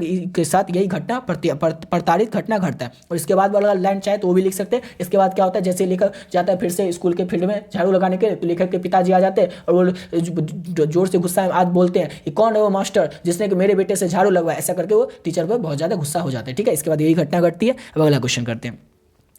तो अगला क्वेश्चन है हमारा कि कितने क्रूर समाज में रह रहे हैं हम, जहां श्रम का कोई मोल नहीं बल्कि निर्धनता को बरकरार रखने का षड्यंत्र है। यह सब ये क्वेश्चन आपके एग्जाम में 5 नंबर में पूछा सकता है या फिर 100% व्याख्या में पूछा सकता है। इंपॉर्टेंट क्वेश्चन है, याद रखिएगा। कितने क्रूर समाज में रह रहे हैं हम, जहां की श्रम का कोई मोल नहीं बल्कि निर्धनता को बरकरार रखने का षड्यंत्र है। तो प्रस्तुत पंक्ति जो है ये हमारे पाठ्य पुस्तक ओम प्रकाश वाल्मीकि के द्वारा रचित जूठन पाठ से लिया गया। इस पंक्ति के माध्यम से लेखक बताना चाहते हैं कि मरे हुए पशु को उठाने के लिए कई लोगों की जरूरत होती है। अब जब गाँव में कोई पशु मर जाता है तो क्या होता है? बहुत सारे लोगों को इकट्ठा करना पड़ता है ताकि वो इकट्ठा होते हैं लोग और वही उठाकर उस पशु को फेंकाते हैं। ठीक है, तो प्राय लोग जो होते हैं जल्दी एकत्र नहीं हो पाते। अब जब कोई पशु मर जाता है, लोगों को इकट्ठा करना रहता है, तो लोग जो होते हैं जल्दी तो इकट्ठा हो नहीं पाते हैं। तब तक देर होने पर पशु वाले चिल्लाने और गालियां बकने लगते हैं। तब तक जिसका पशु जिसके यहाँ मर जाता है वो क्या करता है? चिल्लाने लगता है कि अभी तक आया नहीं, कहाँ मर गया था, ऐसे करके चिल्लाने लगता है। इसी की प्रतिक्रिया में लेखक टिप्पणी करते हैं कि हम बड़े ही क्रूर समाज में रह रहे हैं। मतलब लेखक इसी बात पर टिप्पणी करते हुए बताते हैं कि हम कितने क्रूर समाज में रह रहे हैं, जहाँ की श्रम का कोई मोल नहीं। बड़े क्रूर समाज में रहे, लोग हमारी अहमियत का काम और अहमियत को मानते ही नहीं है, श्रम का कीमत ही नहीं देते। लेखक ऐसा करना चाहते हैं कि इतनी क्रूर समाज में हम रह रहे हैं, यानी कि हमारा ये काम है, यानी वो जो काम है, जो जानवर को मरे हुए जानवरों को फेंकने का काम, ये तो सब नहीं कर सकता। वो निचले जाति के लोग होते हैं वही करते हैं। तो सब एक निचले जाति के जो लोग होते हैं उन सबको एकत्र करना पड़ता है। ये काम सिर्फ वही कर सकते हैं, तो उनको कुछ तो देना पड़ेगा ना। उनका जो श्रम का मोल होगा, उनको थोड़ा इतना बात नहीं करना पड़ेगा, उनको उनके ऊपर भड़कना नहीं पड़ेगा। लेखक इसी पर टिप्पणी करते हुए कहते हैं कि बड़े क्रूर समाज में रह रहे हैं हम, लोग हमारी काम की अहमियत ही नहीं मानते और श्रम का कीमत नहीं देते, उल्टे गालियां बकते हैं। यह श्रम की कीमत न देना हमारी गरीबी को बनाए रखने का षड्यंत्र है, ताकि हम दलित बनकर उनकी सेवा करते रहे और निचले स्तर के काम जो स्वयं नहीं कर सकते वो उन कामों को हम दलित से करवाते हैं और यह दलित को दबाए रखने का उनका षड्यंत्र है। लेखक कहना चाहते हैं कि जो काम वो स्वयं नहीं कर सकते, खुद नहीं कर सकते, नहीं पशु को फेंकने का काम, वो काम हमसे करवाते हैं। ठीक है, काम करवा लिए तो हम कर देंगे, ऐसा लेखक कहते हैं। लेकिन उनका मोल तो देना चाहिए। जो फेंक रहे हैं, काम कर रहे हैं, वो कोई फेंक नहीं सकता, सिर्फ लेखक फेंकते हैं। लेखक लोगों को जुगाड़ करके लाते हैं और फेंकते हैं, तो जो फेंक देते हैं दलित लोग, निचले जाति के लोग, तो उनको कुछ तो श्रम देना पड़ेगा, उसका जो कोई मेहनताना वो तो देना पड़ेगा। मेहनताना नहीं देते, ऊपर से गालियां बकते रहते हैं, ऊपर से क्या करते हैं, गालियां बकते रहते हैं। और ये जो श्रम की कीमत न देना, ये हमारी गरीबी को बनाए रखने का श्रेय है। अब लेखक कहना चाहते हैं कि जो हमारे श्रम की कीमत नहीं देना चाहते हैं, तो वो इसलिए नहीं देना चाहते कि अगर हम उनका श्रम लेकर के अगर हमारे पास भी पैसा हो जाएगा तो हम उनका यही काम करने क्यों जाएंगे। यानी कि लेखक ऐसा करना चाहते हैं, उनका ये षड्यंत्र है, उनका ये जाल है, ताकि हम लोग दलित बनकर यानी कि गरीब बनकर उनकी सेवा करते रहे और निचले स्तर के जो भी काम वो स्वयं नहीं करते हैं, छोटा काम जो भी होता है, ऐसा काम जो कि निचले जाति के लोग ही काम करते हैं, वही काम हमसे करवाते हैं, जो काम वो खुद नहीं कर सकते। तो ये उन कामों को हम दलित से करवाते हैं, और ये दलित को दबाए रखने का उनका सबसे बड़ा षड्यंत्र है। समझ गए। देखिए सिंपल सा क्वेश्चन था कि कितने क्रूर समाज में रह रहे हैं, तो लेखक कहना चाहते हैं कि कितने क्रूर समाज में रह रहे हैं जहां पर उनके श्रम का कोई मोल ही नहीं रहता, इतना मेहनत वाला काम करते हैं, जो कोई काम नहीं कर सकता वो काम वो करते हैं। वो जो पशु होता है उसको उठाकर फेंकने का काम, लोगों को इकट्ठा करने का ये काम खुद करते हैं, लेकिन उसका कोई श्रम का मोल ही नहीं रहता, इतना मेहनत करते हैं, फिर उसका कोई मोल जो होता है, उसकी कीमत होगा कुछ नहीं दिया जाता, उल्टा गालियां बकने लगते हैं लोग, और उनकी बल्कि निर्धनता को बरकरार रखने का षड्यंत्र। यानी कि लेखक ऐसा कहते हैं कि वो लोग जो हमारे श्रम को मोल नहीं देते, हमारे जो काम होता है उसका पैसा नहीं देते या कुछ भी मोल नहीं देते, वो इसलिए नहीं देते, उनका वो लोग समझते हैं कि अगर हम लोग हमारे पास आ जाएगा पैसा तो हम लोग ये काम नहीं करेंगे, उनको ये काम खुद करना पड़ेगा, इसलिए वो निचले स्तर के जो काम वो खुद नहीं करते वो हमसे करवाते हैं, और हमें हमारे गरीबी बनाए रखने का ये उनका षड्यंत्र है। ठीक है, अब अगला क्वेश्चन करते हैं। अगला क्वेश्चन है डायरी क्या है। डायरी जो कई बार आप लोग सुने, लेकिन डायरी होता क्या है। और डायरी हिंदी साहित्य की वह विधा है जिसमें कि व्यक्ति अपने मन की बातों को कागज पर उतारता है। सिंपल सा क्वेश्चन है कि डायरी क्या होता है, आप लोग भी जानते हो। डायरी में क्या होता है, अपने मन की बातों को लिखा जाता है और दिन क्रम में लिखा जाता है, यानी कि डेट वाइज लिखा जाता है। तो प्रतिदिन डेट वाइज जो मन की बात लिखा जाता है वही क्या होता है, डायरी कहलाता है। तो डायरी हिंदी साहित्य की वह विधा है जिसमें कि व्यक्ति अपने कोई व्यक्ति अपने मन की बात को लिखता है, उतारता है, ठीक है, कागज पर लिखता है।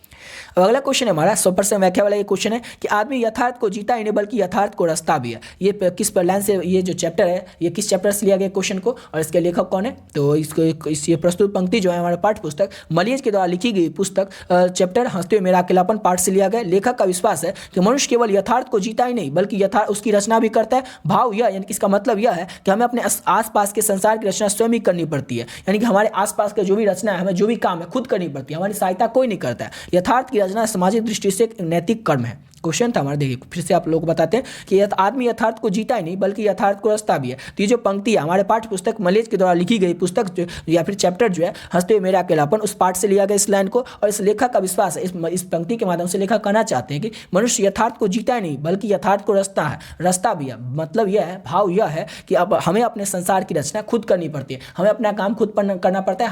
हमारे जो भी काम करना होता है उसका कोई मदद नहीं करता, हमें अपने संसार की रचना हमें स्वयं करनी पड़ती है, खुद करनी पड़ती है। यथार्थ की रचना सामाजिक दृष्टि से एक नैतिक कर्म होता है।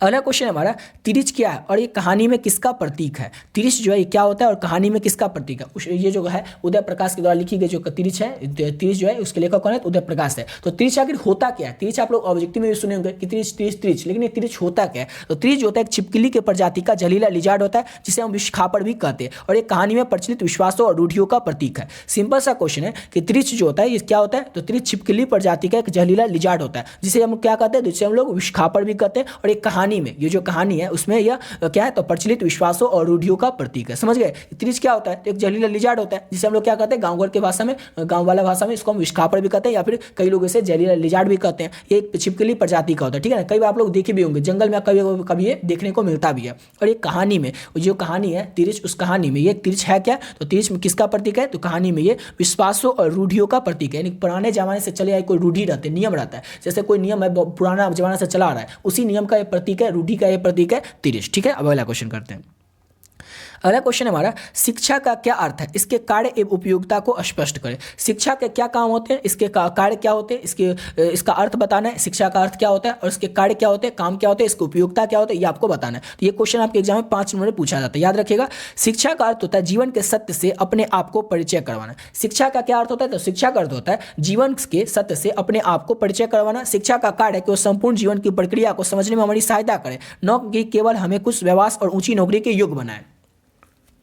शिक्षा का कार्य है कि आंतरिक और बाहरी भय को नष्ट करे। शिक्षा की उपयोगिता यह नहीं है कि उसे मेधा का उद्घाटन करे जिससे हम जीवन की समस्त समस्याओं का हल खोज सके और हमें सत्य की वास्तविकता की खोज करने में सक्षम बनाए और भय रहित बना सके। भय रहने पर मेधा विकसित नहीं। देखिए ये सब तो आप पढ़ लिए, लेकिन आपको उतना समझ में आया होगा नहीं, ठीक है ना। हम आपको अपनी लैंग्वेज अपनी भाषा में बताते हैं। क्वेश्चन तो हमारा शिक्षा का अर्थ क्या होता है, तो शिक्षा का अर्थ होता है कि जीवन के सत्य से अपने आप को परिचय करवाना। जीवन का जो सत्य है उससे अपने आप को परिचय करवाना, अपने आप को परिचय करवाना, यही क्या है, तो शिक्षा का अर्थ होता है। सिंपल सा क्वेश्चन है, एक लाइन में आप लोग समझ गए कि शिक्षा का अर्थ क्या होता है? तो शिक्षा का अर्थ होता है जीवन के सत्य से अपने आप को पहचान करना। अब शिक्षा का कार्य क्या होता है, काम क्या होता है, इसका उपयोगिता क्या होता है? तो शिक्षा का काम यही नहीं होता है कि हम शिक्षा पा लिए, आज ग्रेजुएट हो गए या फिर कोई अच्छा सा डिग्री कर लिया तो अपना हमको अच्छा सा नौकरी मिल जाएगा, अच्छा सा व्यवहार मिल जाएगा, काम करने लगे। तो शिक्षा का काम यही नहीं है। शिक्षा का काम है कि हमें हमारे जीवन में जो भी समस्याएं आएंगी उस समस्याओं से हम उस समस्याओं को दूर कर सके या फिर हम अपने जीवन को बेहतर बना सके, जीवन में एक अच्छे आदमी बन सके। तो शिक्षा का ये काम है। शिक्षा का ये काम नहीं है कि ऊंची नौकरी बनाने योग्य बना दे या हमें ऊंचा नौकरी मिल जाए या फिर अपना व्यवहार अच्छा से कर पाए। शिक्षा का ये काम नहीं है। शिक्षा का ये काम है कि हमारे आंतरिक यानी कि हमारे आंतरिक और बाहरी भय जो होता है इस भय को नष्ट कर सके। और शिक्षा की उपयोगिता यह है कि मेघा का उद्घाटन करें जिससे हम जीवन की समस्त समस्याओं का हल खोज सके। हमारे जीवन में जितना भी समस्याएं हैं उन समस्याओं का हल खोज सके। शिक्षा का ये उपयोगिता है। हमारे जीवन में जो भी समस्याएं होंगी समस्याओं का हल कैसे खोज सके? हम समझदार होंगे, पढ़े लिखे होंगे तो हम क्या करेंगे, अपने जीवन की समस्याओं का हल जल्दी खोज सकेंगे। ठीक है, इसलिए शिक्षा का यही सब काम है। समझ गए? हमें सत्य और वास्तविकता की खोज करने में सक्षम बनाए। शिक्षा का यह भी काम है कि हम जो सत्य होता है और जो वास्तविकता होता है उसकी खोज करने में हम सक्षम बन सके। यही क्या है? ये सब शिक्षा का काम है। हम भय रहित बने और भय रहने पर मेधा विकसित नहीं होती। हमें जो है हमें भय रहित बनाए। शिक्षा और भय रहने पर मेधा जो होती है वो विकसित नहीं हो पाते। ये सब आप लोग याद नहीं रखना है, सिर्फ अपने लैंग्वेज में अपने मन से बना करके आपको आंसर को लिखना है कि शिक्षा का अर्थ होता है जीवन के सत्य को अपने आप से परिचय करवाना। और शिक्षा का काम है कि केवल हमें नौकरी नहीं दिलवाए, ऊंचा व्यवहार नहीं करवाए। शिक्षा का काम है कि हमारे जीवन की सभी बाहरी और आंतरिक जो भी भय उसको दूर करे और हमें एक अच्छा इंसान बनाए। यही शिक्षा का काम है। और उसका उपयोगिता ये है कि हमारे जीवन में जो भी कष्ट आएगा, दुख आएगा, उसको हम दूर करने योग्य बन सके। यही क्या है? तो शिक्षा का काम है। समझ गए? तो यहाँ तक कंप्लीट होता है। इसके आगे तो क्वेश्चन हाँ नहीं है। तो देखिए यहाँ तक आपका कंप्लीट होता है। 31 नंबर क्वेश्चन कर सकते हैं, लेकिन 31 क्वेश्चन में आपका पूरा 13 चैप्टर कंप्लीट होगा। इसको अगर आप लोग पूरा कर लेते हैं तो आपका पूरा गदखंड में जो भी क्वेश्चन आएगा इसी में से सब क्वेश्चन आप लोगों को कंप्लीट करवा दे। ठीक है, इसका पीडीएफ लेना चाहते हैं, इसका पीडीएफ साथ ही साथ आपका जो भी पीडीएफ होगा सब आपको मिल जाएगा। पहले आपको बता चुके, ऊपर भी बता दिए थे कि जो भी आपका सब्जेक्ट होगा ना आर्ट्स में, आर्ट्स का 5 सेट का पीडीएफ और कॉमर्स और साइंस वाले स्टूडेंट होंगे तो आपका जो भी 2 सब्जेक्ट है हिंदी और इंग्लिश, इन दोनों सब्जेक्ट का पीडीएफ आप लोग ले सकते हो। पीडीएफ का जो प्राइस है वो सिर्फ और सिर्फ 25 रुपया रखें। 25 रुपया इसीलिए रखें ताकि हर एक बच्चा इस पीडीएफ को ले सकेगा, अफोर्ड कर सकेगा और अपने आने वाले बोर्ड एग्जाम की तैयारी बहुत ही कम समय में और बहुत ही बढ़िया तरीके से कर सकेगा। इसमें देखिए होंगे आप लोग कितना सिंपल सा वे में आप लोग को बताते हैं और सिंपल वे में इसका आंसर भी लिखा हुआ है, इस तरह से आंसर लिखा हुआ है कि आप लोग को याद हो जाएगा। ये सब पीडीएफ आप लोग ले सकते हैं। जो भी आपका 5 सेट होगा उस 5 सेट का पीडीएफ आप लोग सिर्फ और सिर्फ 25 रुपया में ले सकते हैं। नंबर बता दिए, ये नंबर है 7903820891। इस नंबर पर जैसे आप लोग फोन पे, गूगल पे, पेटीएम कीजिएगा तो आप लोगों को क्या आ जाएगा, नाम आ जाएगा गौतम कुमार। उस पर आप लोग को 25 रुपया डाल देना, उसका स्क्रीनशॉट लेकर के इसी नंबर के व्हाट्सएप पे भेज देना और आपका जो भी 5 सेट होगा 5 सेट बता दीजिएगा। आपका 5 सेट का जो पीडीएफ होगा वो मिल जाएगा। आप लोगों में से बहुत सारे बच्चे फिर कॉल करके ये पूछते हैं कि सर एक सेट का पीडीएफ का प्राइस 25 रुपया है कि 100 सेट का पीडीएफ का प्राइस 25 रुपया है? तो आपका जो भी 5 सेट होगा ना उस 5 सेट का पीडीएफ का प्राइस 25 रुपया है। और किसी का 2 सेट होगा तो 2 सेट ले सकते हैं 25 रुपया में, लेकिन जिसका 5 सेट होगा आर्ट्स में तो लोग 5 सेट का पीडीएफ जो है सिर्फ और सिर्फ 25 रुपया में ले सकते हैं। इतना कम आप लोग के लिए रखें ताकि हर एक बच्चा इस पीडीएफ को अफोर्ड कर सकेगा। किसी भी बच्चे के पास ऐसा कोई एक्सक्यूज नहीं होगा कि पीडीएफ थोड़ा महंगा है, हम नहीं ले सकते, हम नहीं पढ़ सकते, ऐसा किसी के पास कोई एक्सक्यूज नहीं होगा। इतना कम रखें इसीलिए ताकि हर एक बच्चा इस पीडीएफ को ले सकेगा, पढ़ सकेगा और अपने आने वाले बोर्ड एग्जाम की तैयारी बहुत ही कम समय और बहुत ही बढ़िया तरीके से कर सकेगा। आशा करता हूं आप लोग को वीडियो अच्छा लगा। तो मिलते हैं नेक्स्ट वीडियो, नए वीडियो में, जिसमें कि हम करेंगे काव्य खंड के। देख लीजिए पीडीएफ में ये काव्य खंड का जो क्वेश्चन है जितना देख रहे 32 नंबर क्वेश्चन आगे से, ये सब क्वेश्चन को पिछले वीडियो में जो इस वीडियो में ये कर, पिछले वीडियो में तो हम लोग ऑब्जेक्टिव किए थे, इस वीडियो में हम लोग इस सब्जेक्टिव को कर लिए काव्य खंड के, गद्य खंड के, और अगले वीडियो में हम लोग करेंगे काव्य खंड के जो भी इंपॉर्टेंट सब्जेक्टिव क्वेश्चन है उसको। ठीक है, आशा करता हूं आप लोग को वीडियो अच्छा लगा। तो मिलते हैं नेक्स्ट वीडियो में नए वीडियो के साथ।